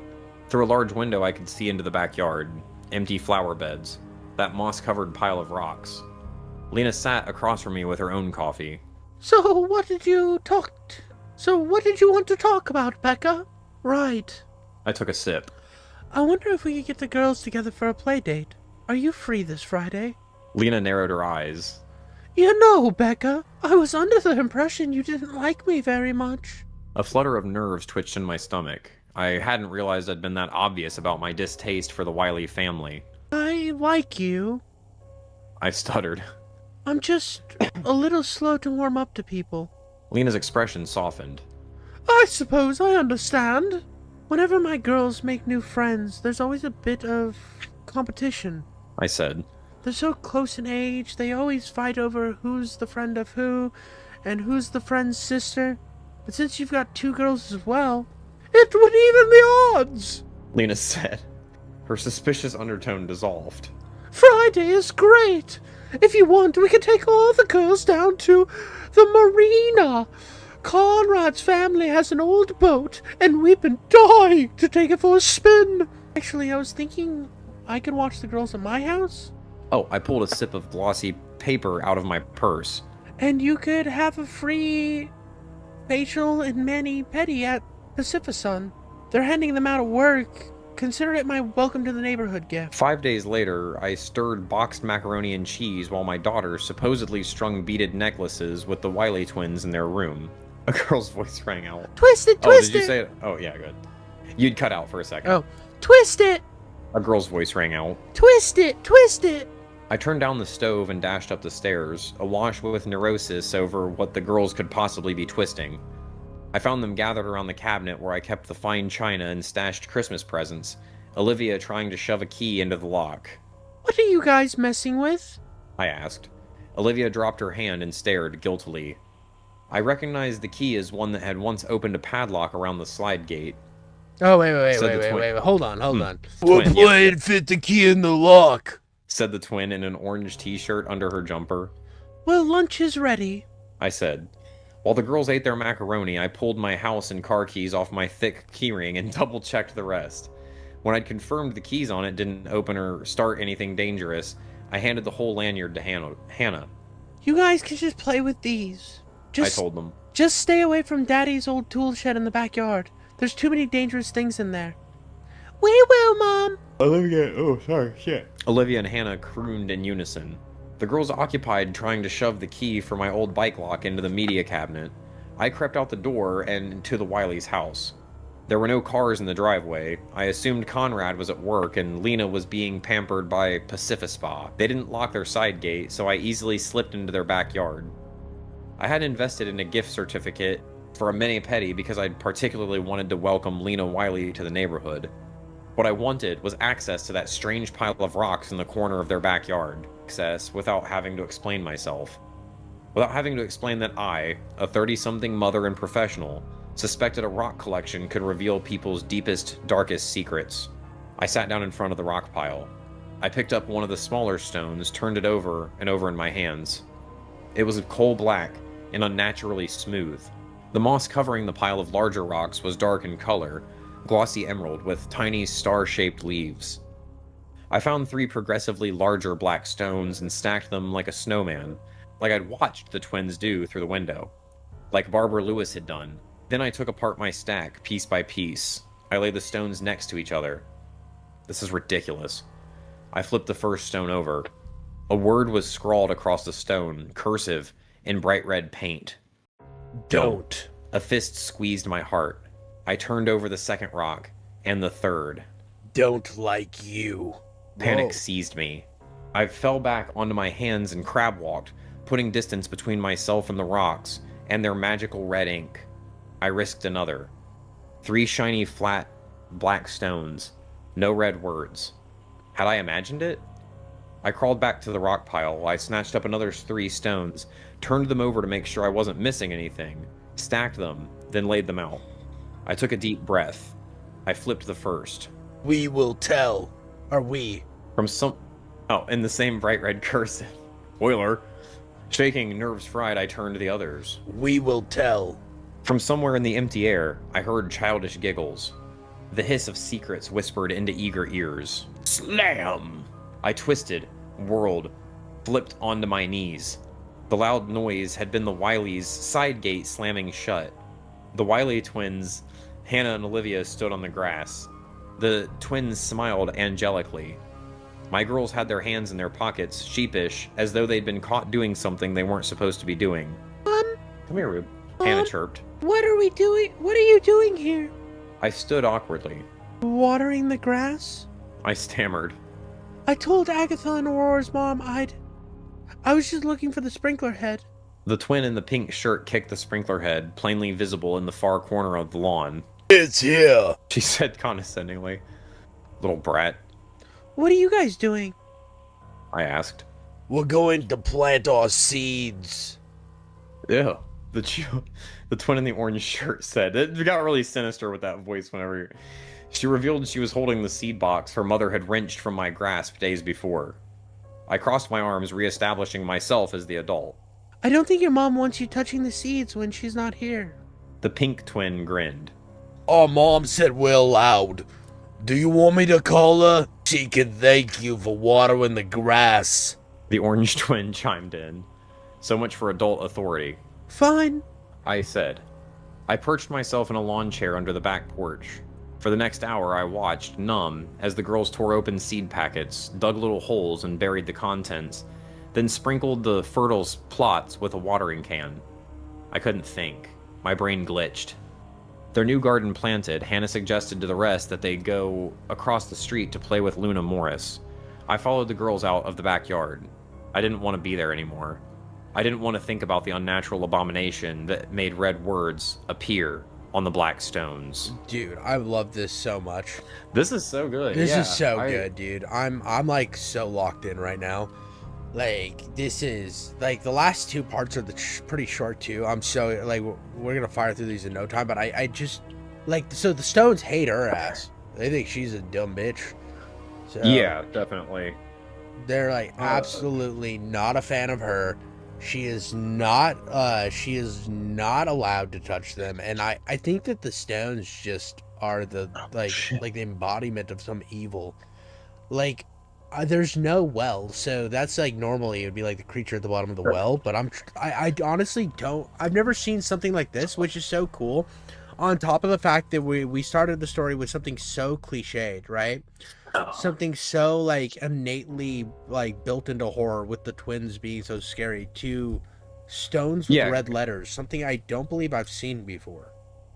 Yeah, the creepy twins was like, oh god, here we go, basically. Like, okay, it's gonna be like they're ghosts or some shit. I'm going to beat this cat to death. I'm curious, why don't you ever just leave the door open? Because it echoes all through the house. And that my chair. And that door doesn't like latch? No. That's crazy. No, they can just like push it right open. So I just had to like weigh it down with a deck box. I've never. Now they won't be able to open it. I thought they were doing like the paw thing and it was annoying you.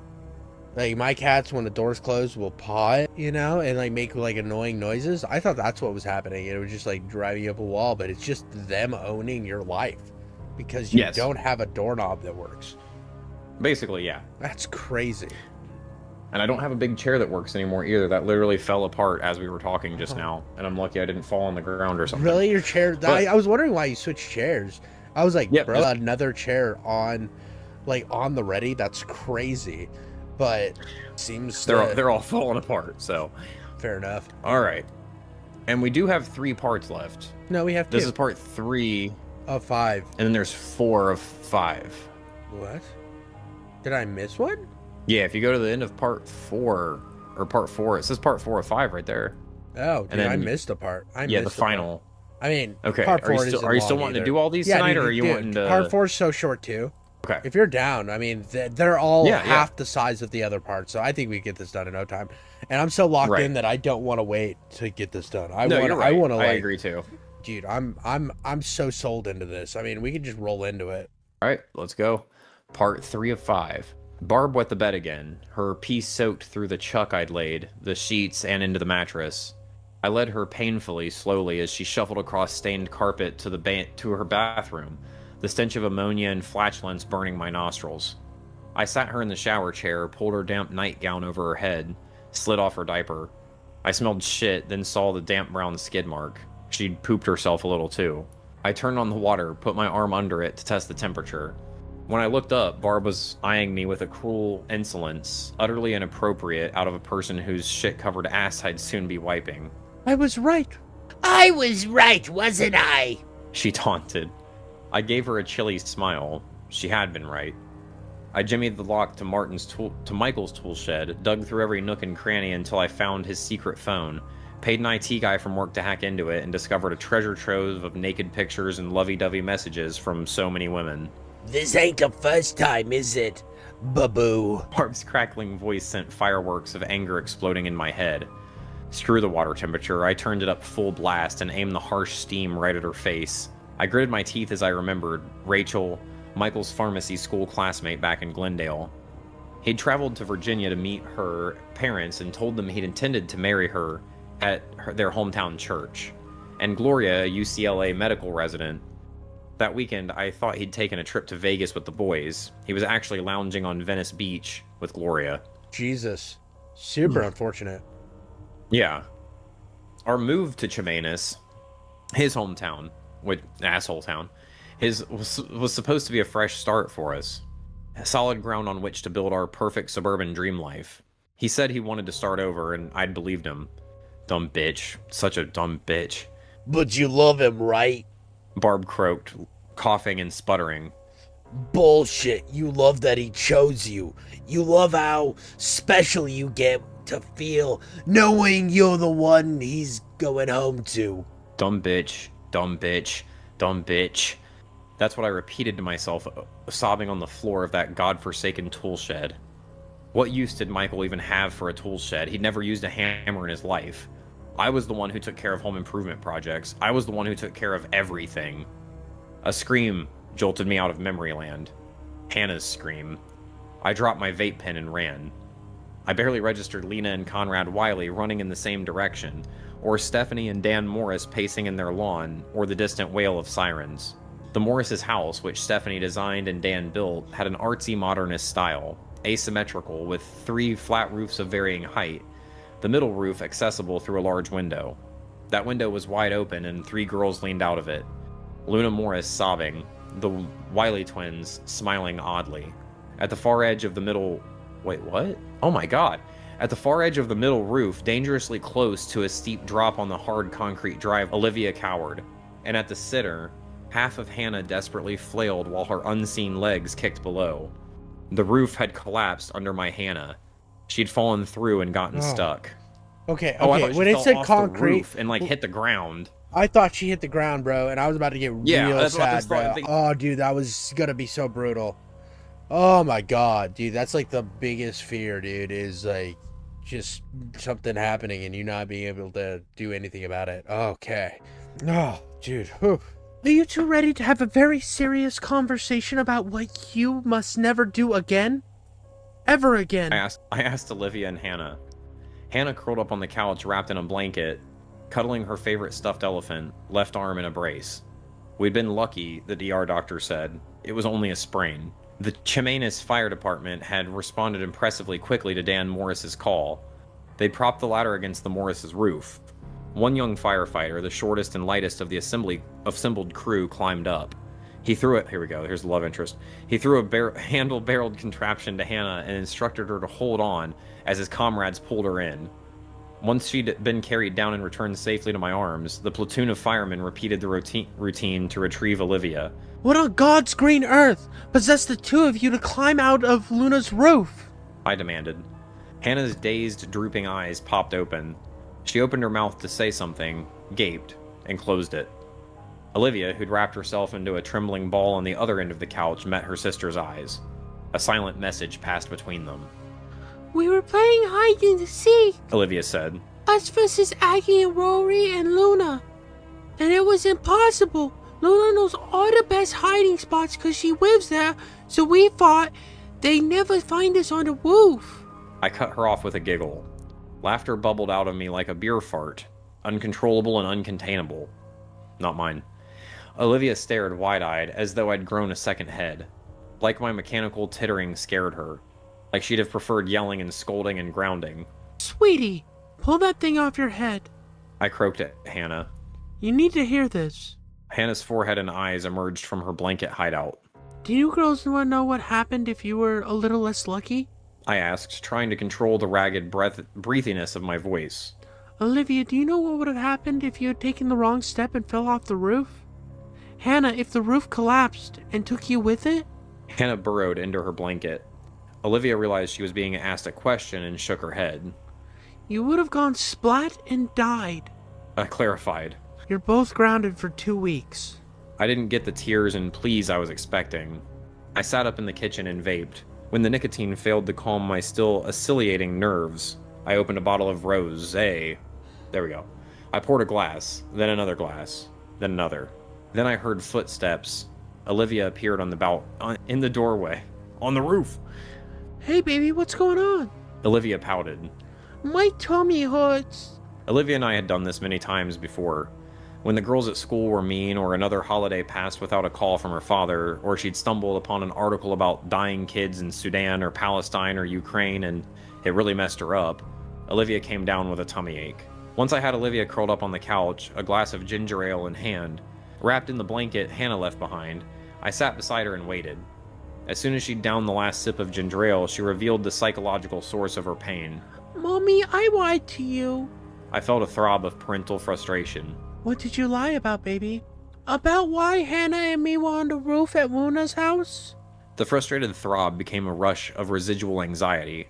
The image of Hannah, stuck and flailing, popped into my mind like an intrusive thought. The twins were being mean to Luna, Olivia continued. Terror curdled into anger. The twins. Why was it always the twins? Luna was talking about how her dad built the house. Aggie said her friend said that Luna's dad was a cheater. Luna told her to shut up, and Wooly said their friends don't think the roof of Luna's house would survive the winter. But it was Luna's idea to go out on the roof. She was gonna prove it was strong enough and that the twins were liars. But Luna was scared of heights, so I said I'd go out on the roof instead. I just wanted them to stop fighting. Bro, he's putting a backpack. I'm wondering at what point is Ben just gonna give up and push the table into the door? That's pretty much what's gonna have to happen. I'm just gonna have to like flip this whole thing around and just close the door with it. Dude, it's so crazy to me that you haven't just bought a new doorknob and pulled that one off. I will never fix this house. I mean, it's not like a Olivia fix. It's literally just put a new doorknob in. It's not the doorknob. It's the there's like the wood's gone from like where the latch is, so it's the door frame. Dude, that's super easy to fix. You literally just get a piece of wood, glue it there, and drill out the hole. Well, maybe.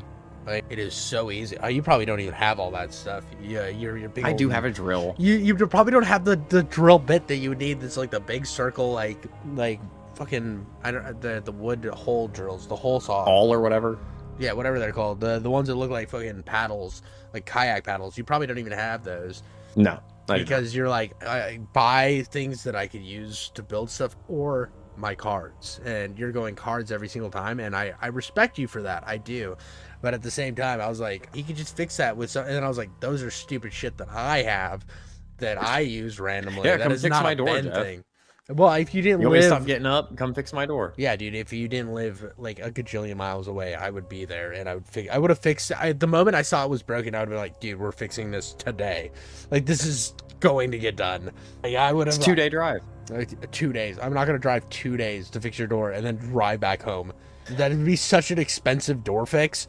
Like, you could buy the bits yourself and fix it in like 5 minutes, compared to me driving 2 days, being there for 5 minutes, and then driving back with my tools. You wouldn't hang out?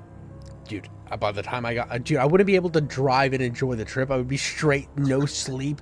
I'd come in like all like malnourished and like sleep deprived, all angry and shit, drilling it into your house, and then I'd just like, bye, Ben. I'm lucky I can even park without getting shot by your sketchy neighbors. You go outside and your car's gone. Yeah. Olivia must have registered my expression because her voice trailed off. Why?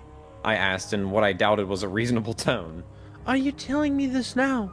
I wasn't as angry at Olivia as I sounded, but I was very, very scared. Olivia stared at the ground. Because I didn't want to get the twins in trouble. But you said we might have died, and I don't want Hannah to be in trouble either. She only went out on the roof because I was too scared to walk back to the window myself. I should have been able to bask in the glory of having raised the best 2 little girls in the world. Olivia, who climbed onto a roof to defend her friend's honor. Hannah, who risked her life to save her little sister. But my swelling pride was tempered with an underlying concern. Olivia, baby? I said. The twins, Aggie and Rory. Their friends told them that Luna's dad was a cheater? Did they tell you who their friends are? Friends from the last city they lived in? Olivia shook her head. The friends who live in Aggie and Rory's backyard. Let's go, dude. I had a right mind to march right over to the Wiley's house first thing in the morning and tell Lena and Conrad exactly what I thought of their adorable blonde angels. But I realized there was absolutely no way for me to do so and not end up sounding like a crazy person. What specifically would I say? Your twins, backyard rock friends, made fun of Dan Morris's contractoring skills, so my daughters crawled out on an unstable roof? Besides, the next morning, it became clear the twins would soon be out of our lives. Hannah, freshly angry now that the pain pills had worn off, announced she didn't want to be friends with Aggie and Aurora anymore. In her words, they were dirty liars. Thank you. The day after that, through the window, I watched all 4 Wileys load rolling suitcases into their car and drive off. According to Katie Lim, they'd be spending the rest of the summer visiting Lena's family in Hawaii. I felt positively weightless with relief. That relief was short-lived, because as it turned out, the twins' imaginary backyard friends weren't liars.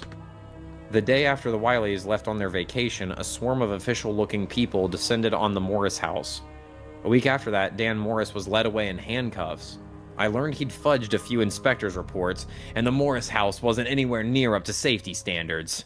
Which invited the question, if Dan Morris was willing to risk his own family's lives to save a few bucks, what shenanigans would he be willing to pull with, say, the tract of 6 houses he and his family were putting up outside town? I gotta do that at least once per That's why he got arrested. It wasn't his house. It was the other houses. I love how fucking quickly it pivots into this, and I'm like mid-sentence before I'm like, oh shit, detective voice. Yeah. Yeah, well, and it's so perfect for like, you like... This lady doesn't talk like this at all. No. Well, yeah, but in her head she does. In her head, she does when she categorizes it. You know, every single one, they're at teeth. Did you hear about so-and-so? Or you look outside, you're like, ooh, this is going on. And then you start putting all the pieces. But in your mind, in it's your like mind, all bro? like going into the steel trap. Yeah. Dude, a raccoon fell through the ceiling of my work the other day. I came in, I opened the door to my work, and the alarm's going off. And I'm like, what the hell's going on? I go and shut the alarm off, and I see a piece of ceiling tile down on the ground and a turd next to it. And then I like look upstairs, and there's like the raccoon had clawed its way up a thing to get back into the ceiling. It was like a whole thing, and I'm putting it together in my mind, bro. I'm straight up plotting out what this raccoon did that night, and in my head I'm pulling red strands. I feel like Sherlock Holmes, and really I just look like a fat redneck sitting there staring at all this shit. So, but in your mind you've got like a whole adventure. I understand. Yeah, okay. Shenanigans enough to get him in trouble. Unlike Ryan McKittrick, Dan Morris couldn't dodge jail time for the kickback scheme he'd been running with some collaborators in the permit office. While Dan prepared for his 6-month taxpayer-funded stay upriver, Stephanie and the kids packed up their ruined house. They'd be staying with Stephanie's family in Alberta. Stephanie, fucking Alberta. Stephanie, one of the many sluts who'd slept with my ex-husband, gave me a little wave from her front yard as my girls hugged Luna goodbye. I faked a sympathetic smile. I'm 100% sure my feigned sympathy wasn't convincing. Oh my god. For weeks, it's perfect. For weeks, I'd waste hours in Michael's office with my vape pen or a bottle of wine. I'd stare at his old tool shed. I really had to knock that thing down. Then my focus would shift to the Wiley's yard. Gardeners came by twice a week to weed and water. Slowly but surely, their vegetable garden, the garden my girls had planted with the twins, came up in a carpet of bright green. A week after the Morris family's departure, a new young family moved to the McKittrick's old house, the Abduls. They'd moved so the dad, Mo, could take a job as an engineer at the port. The mom, Iman, was also a nurse. They had 2 girls, Lila, 10, and Joey, 8. Within weeks, my daughters and the Abdul girls were inseparable. Jesus Christ.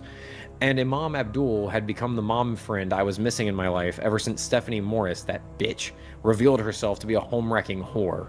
Iman was the type who liked volunteering. In our little corner of Chemanis, prime volunteering real estate was the annual block party. Katie Lim had been the chairwoman as long as she'd lived there. Her ranks included Carissa Bauer and a number of other neighborhood moms, and with both Stephanie Morris and Kayla McKittrick permanently exiled, she was down 2 lieutenants. Iman Abdul snatched up one spot of the block party committee. She cajoled me into taking the other. Apart from being the sort of neighborhood that didn't engage in block parties, I approached my committee duties like an anthropologist approaches an isolated Amazon tribe. Excuse me. Dude's dying of AIDS. I am. It's so bad. It's just stuck. But as much as I didn't want to, I actually enjoyed myself. I stopped staring into the Wiley's yard. I allowed myself to forget about the twins, about the odd rock formation, about the inexplicable red ink words that appeared and disappeared. I let myself believe they were gone for good. Shouldn't have. Dude, fire. So good, dude. I'm so hooked in. We're just gonna roll right into part 4. I gotta pee real quick though. Okay. Part 4. Part 4. We held the block party the Saturday of Labor Day weekend. The weather was sunny and a perfect 76 degrees. We'd rented a truly awesome bouncy house castle obstacle course, a dozen carnival games staffed by high schoolers looking for volunteer hours, and an adorable merry-go-round. There we go. Further up the street, cooks from the Gray Chihuahua, a local Mexican restaurant run by actual Mexican Canadians, whose Mexican food impressed my California taste buds, set up their portable grill and deep fryer. They'd be providing dinner, I can't read, fajitas, tacos, and burritos with homemade tortillas. We decided to make dessert a potluck. As I placed a plate of cream cheese brownies on the dessert table, I laid eyes on the sight that deflated my happiness like a 3-day-old balloon. The Wileys strode purposefully from their house toward the festivities. They just like spawned in the house because there was a get-together. Yeah, dude. They were like, "We're back, bitch. We're fucking back. You forgot about us, but we're fucking back. We're so back, chat." The Wileys strode purposefully. Okay, I read that. The twins wore braided pigtails and matching prairie dresses, one blue, one green. Lena carried a plastic bowl nearly as big as she was. I pressed my eyes closed, willing their presence to be an optical illusion. When I opened them, Lena Wiley stood across the table from me. "Becca," she chirped enthusiastically. "how are you? How has your summer been?" The giant bowl she carried was filled with salad, covered in saran wrap. My eyes darted over her shoulder. I'd lost sight of Conrad and the girls, and I wanted to be aware if the twins approached my daughters. How are the girls? Lena asked carefully, clearly understanding I wasn't throwing her a welcome home parade. They're good. There. I saw Hannah and Olivia, flanked by Tiffany and Lim and Lila Abdul, having what appeared to be a heated conversation with Aurora and Agatha in line for the ring toss. Olivia stood with her feet apart, jaw set. Hannah, arms crossed, jiggled her head as she spoke to one of the twins. I wanted to say, Lena said, snatching my attention from the school-aged girl drama. I'm mortified by the business with the Morris's roof. Mark my words, my girls have been given consequences for encouraging that behavior. I nodded at her and faked a smile while scanning the crowd for my daughters, who'd vacated the ring toss booth with their posse. I found them, minus the Wiley twins, at the crafts table. It's fine, Lena. I said airily. My girls are fine. She grinned. She extended her arms, offering up the large salad. The twins and I made this with the vegetables we grew in our backyard. The ones your girls planted. I took the salad from her. With an indulgent smile, I placed it at the far end of the table. The salad did look scrumptious.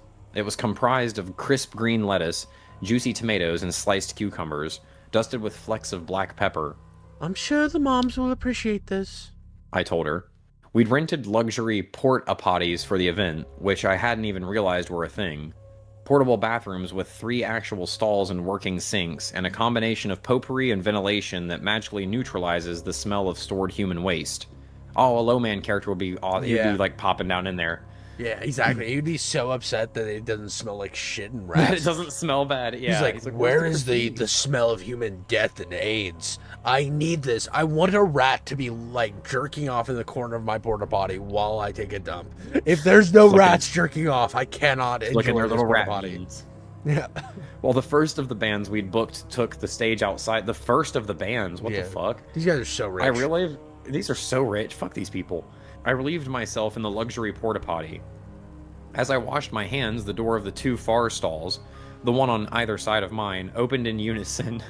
The Wiley twins stepped out. In the mirror, their faces broke into synchronized smiles. Wait, what? They smile. Are they at the on the time. same room? Well, yeah, it's a 3-person porta potty. It's like literally a giant bathroom they dropped on a lawn with working sinks and shit. This is crazy. Dude, they actually so these are actually they're just a trailer that they pull up. Like it's like a you know those like truck trailers they pull up. So the my high school had some of those that were like permanently at the high school, so they would only use them for the football games. So they would open it, and each side. So this trailer had 2 bathrooms, 1 men's, 1 girls, and inside was a sink and stalls and urinals and stuff. So it was like a normal bathroom that they could just drop off places. I've never heard of this. Yeah, this is a real thing. But yeah, they had them at my high school football stadium. Huh. I recalled every creepy kid horror movie I'd ever seen. I'd always wished the protagonist would grow a pair, summon their survival instincts, and punt kick the little fuckers into traffic. I did not punt kick the Wiley twins. Instead, I froze and let my suburban mom instincts take over. Hi, girls, I said cheerfully. How was your summer? Their smiles evaporated from their twins' faces. They glared. Our friends told us what you did, Becca. The twin with the blue dress sneered. I don't know what you're talking about, I said condescendingly. We weren't going to tell. The twin in green added. Because Hannah and Olivia were our friends, and we didn't want them to be sad. But they don't want to be our friends anymore. Blue finished. I remained calm, collected, and logical. Run along, girls, I said icily. I don't have time for games. I tossed my hair over my shoulder and crossed to the door. Nice. Was it a snap? The twin in green called after me. What did it sound like when you broke Baba Lewis's neck? In my head, I called that too. I knew she snapped the neck of that bitch, dude. Oh, I knew it. Some sort of connection. Okay, so it's like, do you think it's Barb's ghost out there in the backyard? No. I think the Rocks were telling Barb stuff, and Barb was saying all this messed up shit to her every day while she was taking care of her, and she was just cynical because of it. You don't think these are like nightmares? You think these are like flashbacks? Huh? I think the Rocks are. I'm sorry. Never mind, dude. Okay, so have been nightmares. Whenever the the writing is italicized, it is a flashback. Yeah. That's how she always writes. Okay. So That's nightmares. There has been nightmares where the Barb turned into the twins. That happened once, but it wasn't italicized. All the other times, there has been an actual flashback. Gotcha. Well, that's fucking crazy. I did not see that coming at all. Dude, I 100% saw her pushing that bitch down the stairs. After she was talking about cleaning her up and stuff, I'm like, oh, she killed her. Okay. Like, I didn't say it. Yeah, because it was like deep into that part. Like when we first started, I was like so interested to see what was going to progress through that flashback that I didn't say it. But there was like a part of me that was like, what could have this girl done to eventually like push the plot forward to where she's put in the crosshairs? And I'm like, she killed Barb. Gotcha. Then that's fucking crazy. I did not see that coming at all. I'd toweled Barb, dressed her in a fresh diaper and nightdress, slathered lotion all over her fragile skin, and blow-dried her hair, all without saying a word. My teeth gritted the entire time. Barb was silent as well, but when I was forced to look her in the eye, her chapped lips curled upwards into a haughty snarl. She still knew something I didn't know. I got her up into her walker, and we began the slow crawl from the bathroom, across the carpeted hallway, past the stairs, and back to her bedroom. As Barb approached the stairwell, I tightened my grip on her shoulders, placing myself protectively between her and the potential for her to trip and tumble down. Her doll fragile limbs tensed to my touch, and I couldn't help myself. I am special, I said. Barb stopped shuffling. Michael's a cheater. I admitted. I'm going to leave him for good this time, but that doesn't mean we never loved each other. I'm the mother of his children, me and only me. Barb leaned onto her walker with her right hand, turned and faced me. We stalled at the apex of the spiraling stairway. I realized then how hideously ugly Barbara Lewis truly was. She repulsed me. Oh, you poor sweet little lamb. She chided. You actually believe that? I let go of her and stepped back. She laughed, a low, continuous chuckle like the warbling of an idling machine. What? I asked urgently. She shook her head and took a couple unsteady steps toward her bedroom, still laughing. Something broke in me. I grasped her roughly by her bony shoulders and spun her around. She yelped in pain as her shin collided with the corner of her walker, tipping it over. What? I repeated in a deathly breath. Barb's drooping mouth regained its tone. Her eyes sparkled. The French taught she quit a job at the pharmacy, Barb said. She bought a one-way ticket back to Montreal. Giselle, the pretty counter girl with the sultry accent and musical giggle. But before she got on that plane, Barb continued, her croaking voice dripping with contempt. She stopped by the clinic to get a little problem taken care of. I let go of Barb. She stumbled, tripped over her walker, and landed on her outstretched hands with a pained grunt. I'm a psycho, I admitted to myself. I shut down my prefrontal cortex and let my nurse's training take over. I carefully assisted Barb to her feet, keeping my arm tight around her waist, straightening her walker. Barb clutched my wrist with a claw-like hand. Look in his desk drawer, second drawer. She jeered. Okay. You'll find them there, divorce papers. If his French side piece hadn't made a run for it, if she didn't have the common sense you've always lacked, he would have left you and married her. The next 5 seconds are a black spot in my memory. Liar. Some days I can convince myself Barb tripped. Most of the time, though, I have to resign myself to the knowledge that I flung her fragile body down those twisted, precarious steps. What is crystal clear in my mind is the way Barb bounced down, her head flopping this way and that, legs and arms twisting awkwardly, the medley of thuds and cracks as her muscles and bones crumpled and rolled. 6 weeks later, the gardener found her rotting body. I stumbled out of the bathroom, away from the block party and the loud voices of my neighbors, through one of the thin alleyways that cut across the cul-de-sac, and down the rickety set of wooden stairs to the rocky, tree-circled inlet where a slender creek met the Pacific Ocean. I don't know how long I sat in the weeds and driftwood by the creek shore, my butt gathering moisture, but it must have been hours. The sky changed color from bright blue to periwinkle to gray. Loud stadium rock music emanated from the block party, then cheers, then more music, rinse and repeat. My thoughts spun and bounced off each other and broke apart and folded together like Hannah's polymer clay. I was going to jail.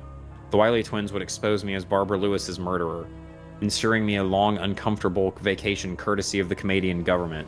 My girls. I wouldn't be a mom anymore. I'd have to leave them forever, just like their father. They'd have no one.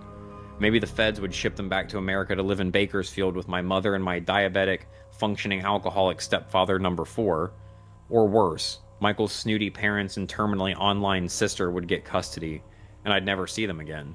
Maybe I'd become a neighborhood legend. When Tiffany Lim and the Ahmed girls grew up and went off to college, they'd tell their new dorm mates about this basic bitch murderer who lived next door and made them macaroni and cheese.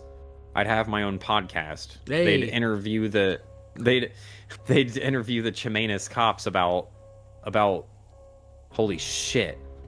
The twins and their omniscient backyard snitch spirits could be as creepy as they wanted. They had no proof. No jury in the world would convict a cute, white suburban mom of murder based on red cursive words on the back of rocks. I stood and brushed myself off. Agatha and Aurora Wiley had screwed up. Their other marks all freaked out and screwed themselves because they'd been taken by surprise. The twins, by confronting me in the bathroom, gave up their advantage. I knew what they knew, and I knew they'd never be able to prove it. Just then, a scream cut through the cooling air. Stop taking your daughters to parties. Yeah, dude. Whoa. I sprinted back to the block party and found a mass casualty situation in progress. It's funny how when faced with trauma occurring on the macro level, your brain focuses on odd details. I remember the smell of that night: salty beef, acid, sweat, and diarrhea. Based. A man squatting over... Yeah, it smells like this room right now. A man squatting over Lily Connor's herb garden, jeans around his ankles, repeatedly groaning... That's the ticket! As a thick black snake emerged from his backside. Tiffany Lim punching herself in the stomach to make herself throw up. Another man stripped to his boxers, lying on his back in the grass, howling. Hannah! I cried. Olivia! We're here, Mommy! I found them crouched on a neighbor's lawn, huddled together with Layla and Joey Abdul. There's just like shit arcs flying and like just all kinds of shit going. I pulled Hannah into my arms. Terrorist attack. My lizard brain told me. Anthrax. Mustard gas. Agent Orange. I extracted my keys from my pocket and pressed them into Hannah's hand. I'm sorry, I'm still thinking about the guy crouching in the bushes, saying back to the ticket as he shits a nest of snakes. Yeah. Take your sister, Lila and Joey. Lock yourself in the house and don't open the door for anyone except for me. That's gonna not stop you from the poo chemicals. Hannah nodded, absorbing my seriousness. She took Olivia by one hand and Layla by the other. Clinging to each other, the girls dashed off. I heard another scream. I crossed the street, past the now empty dance floor, and started towards the grill. A woman groaned on her hands and knees. I stepped carefully to avoid puddles of vomit, and puddles of not vomit. Katie Lim's personality-devoid accountant husband held little Theo outstretched, as the boy leaked green bile between sobs. Ugh. Jesus fuck. Then I found the source of the screams, Katie Lim. Except Katie wasn't screaming anymore. She lay on her back on the concrete, muscles flaccid, seizing violently. Chunks of vomit stuck to her hair. Reddish-brown rivulets had run down her sundress, staining it. Iman Ahmed knelt beside her. Becca, call 911! Becca insisted. Katie's eyes rolled back into her head. Foam seeped from her mouth, and for a moment, the awful image of Barb Lewis's broken body imprinted on my thoughts. I found my phone. Then I heard sirens and realized someone had beaten me to the punch. 30 people got... Oh, here we go. Dun, dun, dun, dun. 30 people got sick at the block party. 18 were hospitalized for vomiting and diarrhea, heart palpitations, syncope, and kidney failure. Katie Lim was still seizing as the paramedics lifted her into the back of the ambulance. She lingered another 24 hours, ventilated, on continuous saline impressors and IV Ativan as organ after organ shut down. Her heart gave out. They couldn't revive her. By morning, our neighborhood played host to a platoon of cops and media encampment. By the next afternoon, the cause of the mystery plague was revealed: ricin poisoning. And by nightfall, the source of the ricin had been identified: castor beans, purple-tinged leaves, thick stalks, and clusters of bright red flowers, spiked like sea anemone, growing in a neat little row in the Wiley's backyard garden. Oh, crazy! Called it. No, I'm just kidding. I didn't call that at all. I didn't see that coming. But when everybody started getting sick, I mean, I think we like both of us were like, it was the big ass salad. Yeah, the pepper flakes in Lena's salad hadn't been pepper, but crushed up castor beans. Katie Lim, the ever insta-perfect wife and mother, made a showing of refusing fried food in exchange for a large serving of salad. She also insisted her kids get their greens in. The Wileys swore by themselves and then through their lawyers. They had no idea a poisonous plant was growing in their garden. They'd picked out the seed packets themselves. Lettuce, tomatoes, cucumbers, and pumpkins only. Neither of them had even knew what castor beans were. They'd planned the garden as a project for their children. For the children. It was Agatha and Aurora who'd peeled the red skin off the poisonous seeds. The twins told their parents they'd tasted the seeds, and they tasted like pepper, and they hadn't gotten sick. So Conrad and Lena smashed up the castor beans and used them as garnish. Yeah, blame the kids. Yeah. Some people empathized with the Wileys. I didn't. I remembered how protective Lena had been of her seed box, how she'd snatched it from my hands like a mousetrap. Shamed, ostracized, and facing multiple lawsuits, the Wileys sold the house and moved away. Holy shit, oh dude. My God, they killed somebody. They murdered somebody, dude. I'm so, like, dude, that could have ended right there, but I want to see what... Oh, I want to see what happens here. I like, this is the last, like, big push of investigation right here. This is where all the nipples get pierced right here, boys. I'm so excited. Let's just roll into the last part. They flattened up the Wileys' old backyard, Barbara Lewis's backyard, on October the 3rd. The offending castor beans had been torn up by the roots, of course, along with the rest of the garden. Construction guys came in with shovels and a backhoe. They dug out the grass, and they unceremoniously leveled the pile of rocks in the far back corner, tossed every stone into the dump truck, and carted the whole mess away. Next, they poured concrete and turned the far half of the backyard into a deck, with a fire pit and an in-ground hot tub. Oh, hell shit. Yeah. I might get this house, actually. Where's it at? Oh, it's in Canada. Never mind, I can't afford this. It's like $8 million. Yeah, right. And it lives next to a lady that's going to throw me down the fucking stairs if I need anything. I mean... I watched it all... I don't feel too bad for Barb. I'm not saying murder's ever a good thing, but, like, if the lady was literally had every secret of everybody and was, like, malicious about it, well, malicious to the one lady taking care of you, too, like, that's just stupid. Like, that was the only lady that went to see her. Yeah. You got one person so who's nice to you, and you're calling her a dumb bitch every day. Like, she's like, "Kill me, you fucking cuck." Yeah, exactly. I watched it all happen from the window of Michael's office. It made me so happy I nearly danced with glee. A month after that, as I stirred macaroni and cheese, Jesus Christ, bitch, get a new fucking... My thoughts drifted unconsciously towards the Wileys. Since the family fled in disgrace, my life and my daughter's lives have been sunny and placid. The girls were back in school. I found I actually missed the experience of planning the block party. The feeling... Yeah, they're not doing that The feeling anymore. of camaraderie... The one that killed somebody? Yeah. The feeling of camaraderie with other women. So I'd taken a position on the ladies' charity board of my hospital. There I made some new friends of my town, of my own. Older doctors' wives who volunteered to babysit. Other single moms. Hey. I hadn't noticed how much tension I'd carried on my shoulders, the constant stress of the drama the Wileys provoked, but I immediately noticed its absence. It was like a dark cloud had lifted from the neighborhood. Every time I stared out the window and didn't see that pile of rocks in the backyard, relief rushed over me anew. So why were the Wileys still taking up space in my mind? A peal of giggles pulled me back to the present. The sound of a door hitting the wall. Careful, girls.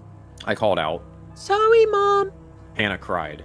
Layla figured out where the little gold key went. I set the kitchen timer. It was a Saturday. Layla, Ahmed, and Tiffany Lim were over to play. I considered that maybe I couldn't get the Wileys out of my head because my daughters and their friends insisted on playing a game the twins had taught them. Fit the key into the lock. I didn't understand the appeal, but the girls couldn't get enough of it. So I'd handed over the giant ring of keys to various locks around the house, and they'd split off into teams. Layla and Hannah, Tiffany and Olivia. These are some nerd-ass kids. From the sound of things, Tiffany and Olivia were losing. As I thought about Tiffany, I heard her hushed voice from the parlor through the wall. We can just try it. We don't need to go in. Olivia admonished. My mom always says no. I left my boiling pot and went to confront the girls.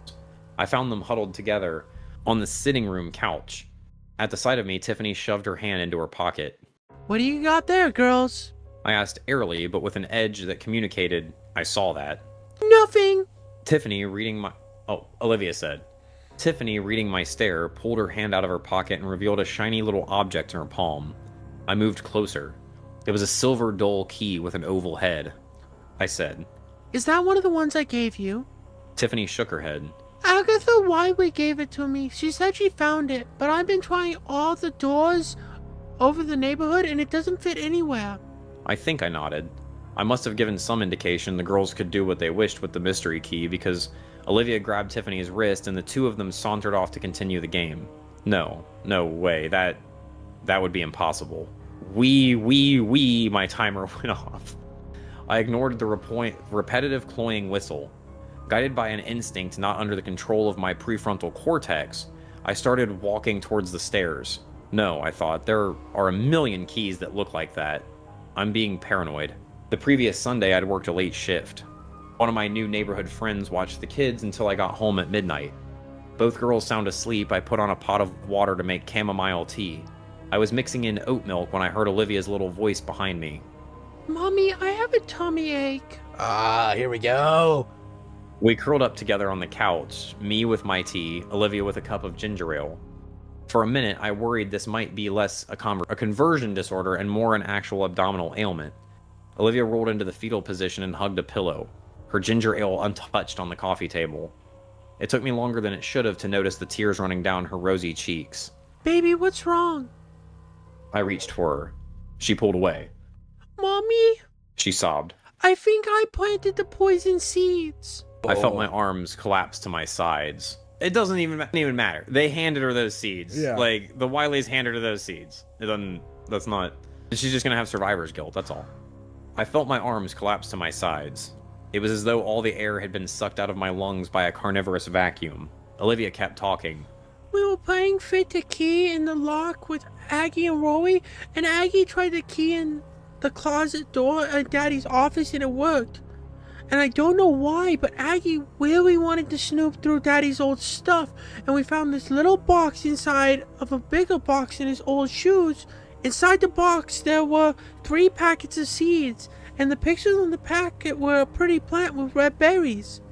Aggie said her backyard friend wanted us to plant those seeds in the garden with some other seeds her mom brought from the hardware store, so we went over and that's what we did. Oh my god, the dad was gonna murder them. That's what I was just thinking, yeah. She'd stopped crying. She stared at me the way kids do when they know they've stepped in it. Her mouth half open, eyes vigilant as a rabbit in a field, braced for screaming and threatened punishments. I breathed. I finished the last gulp of tea. I set the cup next to Olivia's glass full of ginger ale. Olivia, baby. I said. Where is the box now? Olivia blinked, confused. In my room? Let's go get it. I let her lead me to her room where she procured the offending box from the little drawer in her nightstand and handed it over. The box was square-shaped, blue with little red hearts, covered in a soft fabric. It had come from a jewelry store. It once contained a charm bracelet Michael bought me for my 36th birthday. I snapped it open. Inside, one last white seed packet rested innocuously, corners worn and wrinkled. Sally's seeds. Oh, sorry, I thought there was... Sally Seeds castor beans, bro. That's I just was reading it because like I read it out loud, not like because I wanted to take over there, just because I was like, no, this is awesome. I love where this has turned. I don't know where these okay, so they didn't come from the Wileys. Now that all right, no, Dad was going to murder the mom. I think that's and I think he that's was probably going to kill the whole family so that he could run off with his girl. The Frenchie, yep. Mm-hmm. The picture, a thrash of luxurious 5-fingered leaves, dark green with purple highlights. Thick stalks ending in luscious clusters of spiked red fruit. I took the packet in my hand, walked to the bathroom, and flushed the whole thing down the toilet. I smiled as it swirled and disappeared. When I turned around, Olivia was at the bathroom door, crying in loud, hysterical gulps. She ran for me. I pulled her into my arms, and as she sobbed, her fragile body shaking against mine, my fingers tangled into her long auburn hair. I'm sorry, Mommy. Olivia sobbed. I'm sorry. You don't have to be sorry, baby. I cooed. It's not your fault. It was an accident. I disentangled Olivia from my body, knelt down, and held her at arm's length. I looked hard into her eyes. Olivia? I said. You can't tell anyone what you just told me, not even your sister. I need you to promise. Olivia pulled one arm free of my grasp. She wiped her running nose. But Mommy, she insisted, voice breaking. You said we've got to take responsibility for all the things we do, and I don't want Aggie and Rory to get in trouble. Like I said, I raised the best little girls in the world. I reached up and wiped the tears from her pretty blue eyes.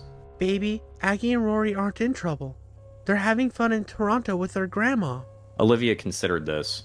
And sometimes, baby, when really painful things happen, it's best just to let it be. If we keep talking about the poisonous seeds, it'll just remind everyone of how much hurt when people got sick at the party. When Tiffany's mom died. Brutal. Brutal. This is where she teaches her daughter how to lie. Just to, just to screw over that other family. Now if the Wileys do come back around, they have all of the leverage. Well, the rocks not are that gone, anything can be really the proved. rocks are gone, yeah, the so it rocks doesn't are matter. gone. You're right. You're right. Let's see. At the mention of her friend's mother, my words clicked. Olivia nodded. Then she yawned. She's like, "Oh, yeah, I'm tired. Ooh, I gotta hit the hay." No, she was just like, "Oh, it's not a big deal. I don't have to care anymore," and then went on with her little kid mind. After I'd tucked Olivia into bed, lay beside her until her eyes stayed shut and her breathing became slow and rhythmic, and quietly shut the door, I sat on the couch with a second cup of chamomile tea. I held the little blue box with red hearts in one hand. Absent-mindedly, I flipped it open, then shut. Open, shut, open, shut.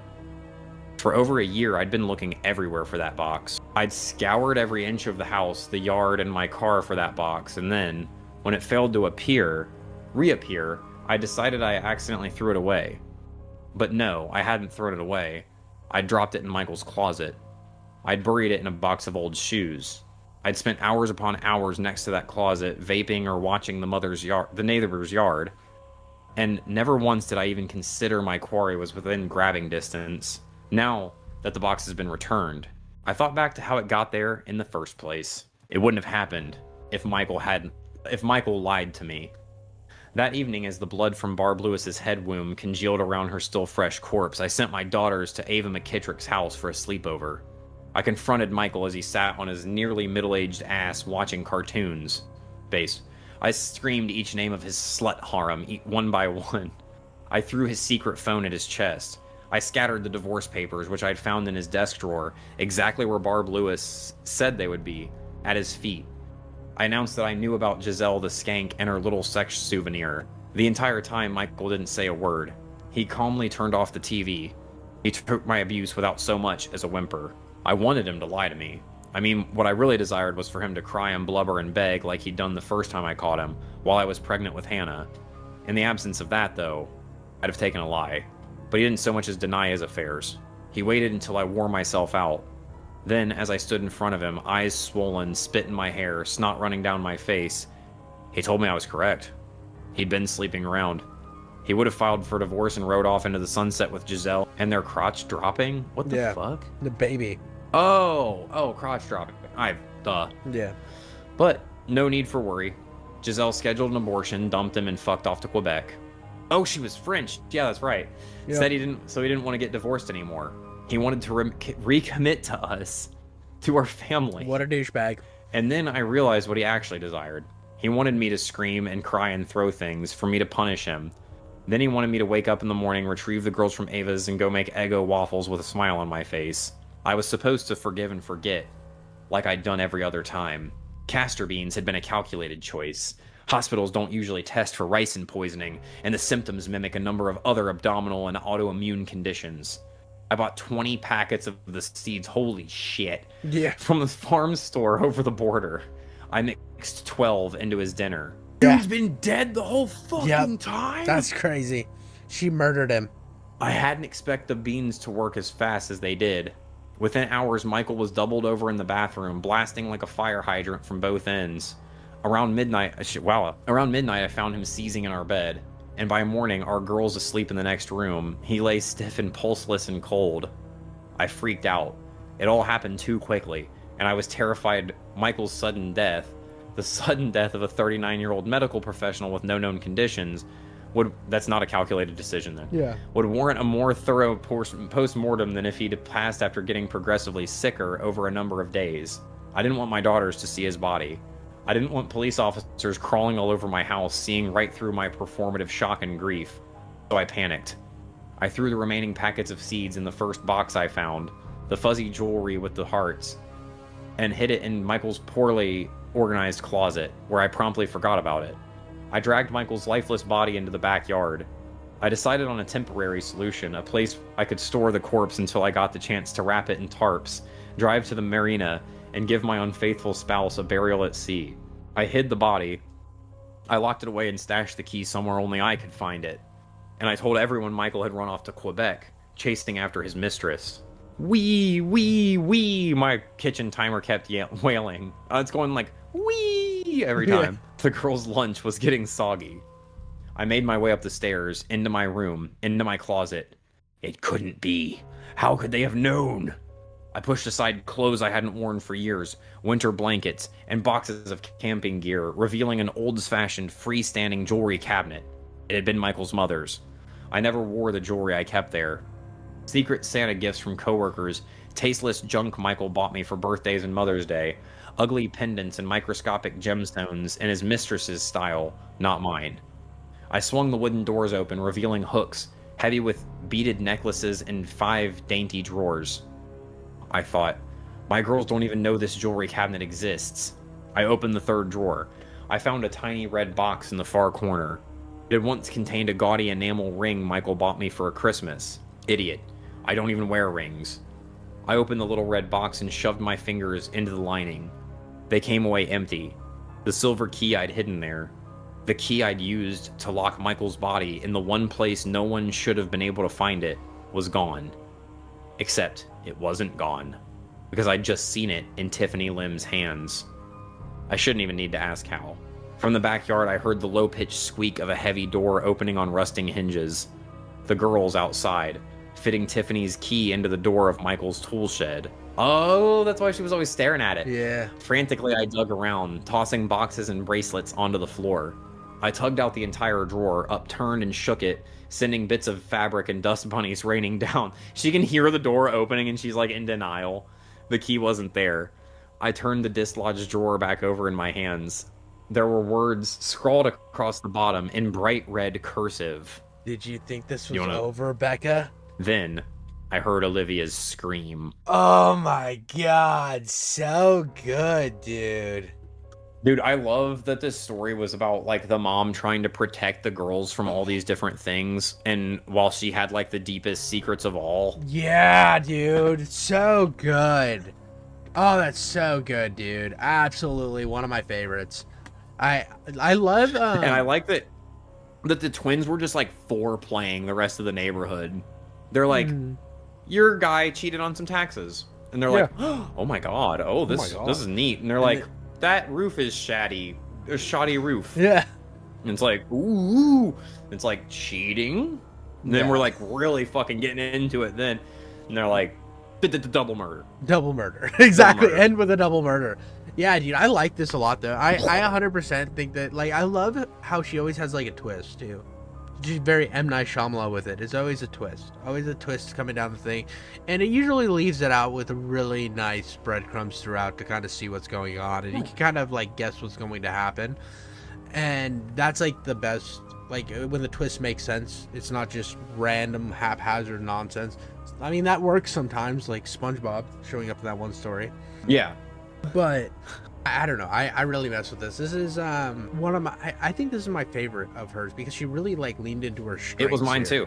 It really leans into her strengths because she really writes the characters well and, like, the dialogue. It didn't go all over the place with a bunch of different investigations and stuff like that. She was literally just reacting to situations, and, like, she kind of knew what was happening. Yeah. Like, as the Wiley twins were, like, getting closer and closer, like, revealing everyone around the neighborhood's secrets and stuff like that, then, like, she had to know the whole time in the back of her mind that, like, these girls could really stumble on something if they start asking about me. Yeah, they're asking. That's why she, like, hated them so much. She didn't want them around the tool shed, all that type of stuff. Yep. No, it all. What did you think of the Wiley family? Perfect. Huh? Did you think there was something weird about the family? No, I didn't think they were that weird. No? I just thought they were, like, no, like, I think anybody who's seen that stuff, I think they were just pompous and douchey, and then the girls just kept finding that stuff. I don't think they were. That was a cool subversion to me. I thought they were all gonna be like weird and in on it and stuff. Yeah, it was. They were like, it's not a. It's MacGuffin, right? No, not a MacGuffin. Yeah. Red herring. Red herring. Thank you. I was like, it was a red herring. They were red. The twins were the red herring. The cliche was the red herring in this, 100%. To like put you in the mind that these girls are creepy, the house is creepy, all this other stuff. When that's not what the story's about. It's not. It's about the universe coming after her for her wrongdoing, and like all these people, like this suburban nightmare is like everybody's hiding something type ideal. Which is really cool. The vision at the end too of like the alarm going off downstairs and like steam and stuff like that, and probably smoke eventually starting to fill the kitchen because the stove was on and all that type of stuff, and the girls are out in the back, like they can't hear any of this, but like the mom's just up there with her whole fucking life falling apart as they're walking to go have theirs. Like that's just such a cool image at the end of all of it going off at once. Yeah, crazy.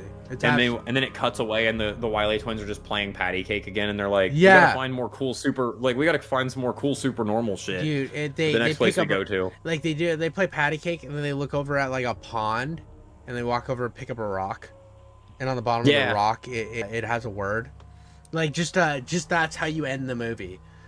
Like, oh, it's so good, dude. I really like this. I like the idea that it's like there's something out there that's like telling everybody secrets. It's is it evil or not? Well, it's evil? like the old demons. It's like to get really fucking weird with it for a second. It's like the Goetian demons. Like whenever they did like the occult stuff and all the old like grimoires and shit, where it was like summon this demon, and like 9 out of 10 of them, their like superpower is finding hidden things or telling secrets. So like you would go and do all these rituals and stuff like that to basically ask it something that you needed to know, like is my husband being, you know, that type of thing, like where is the key that they, and that type of stuff, you know. So I loved it. I thought that was really cool. This is definitely one of the this is definitely gonna be one of the stories I remember the most, which is hard for me because I'm so like especially with media and like I think it because you get older, right? You get older and then you don't have as much space to remember things. And this is one of those ones of one of our episodes though that I would go back and listen to like over and over again though, because I listen to some of our episodes sometimes, but this is one that like if I was flipping through, I'd be like, oh shit, yeah, this is like my favorite super episode that we've done. This was an absolute banger. I'm like still bricked up. Yeah, super bricked up. Well, I hate to leave you bricked up, but I have to go eat something. My wife made spaghetti, and I've been smelling spaghetti for like the last hour. I know. Yeah. Yep. Yeah. So we gotta cut it out. Stop gooning in the closet. We love you, viewers. Good night. Deuces. If you're gonna goon in the closet, the twins are gonna find out about it. So 100%. Stop. Fucking stop now. All right. Bye.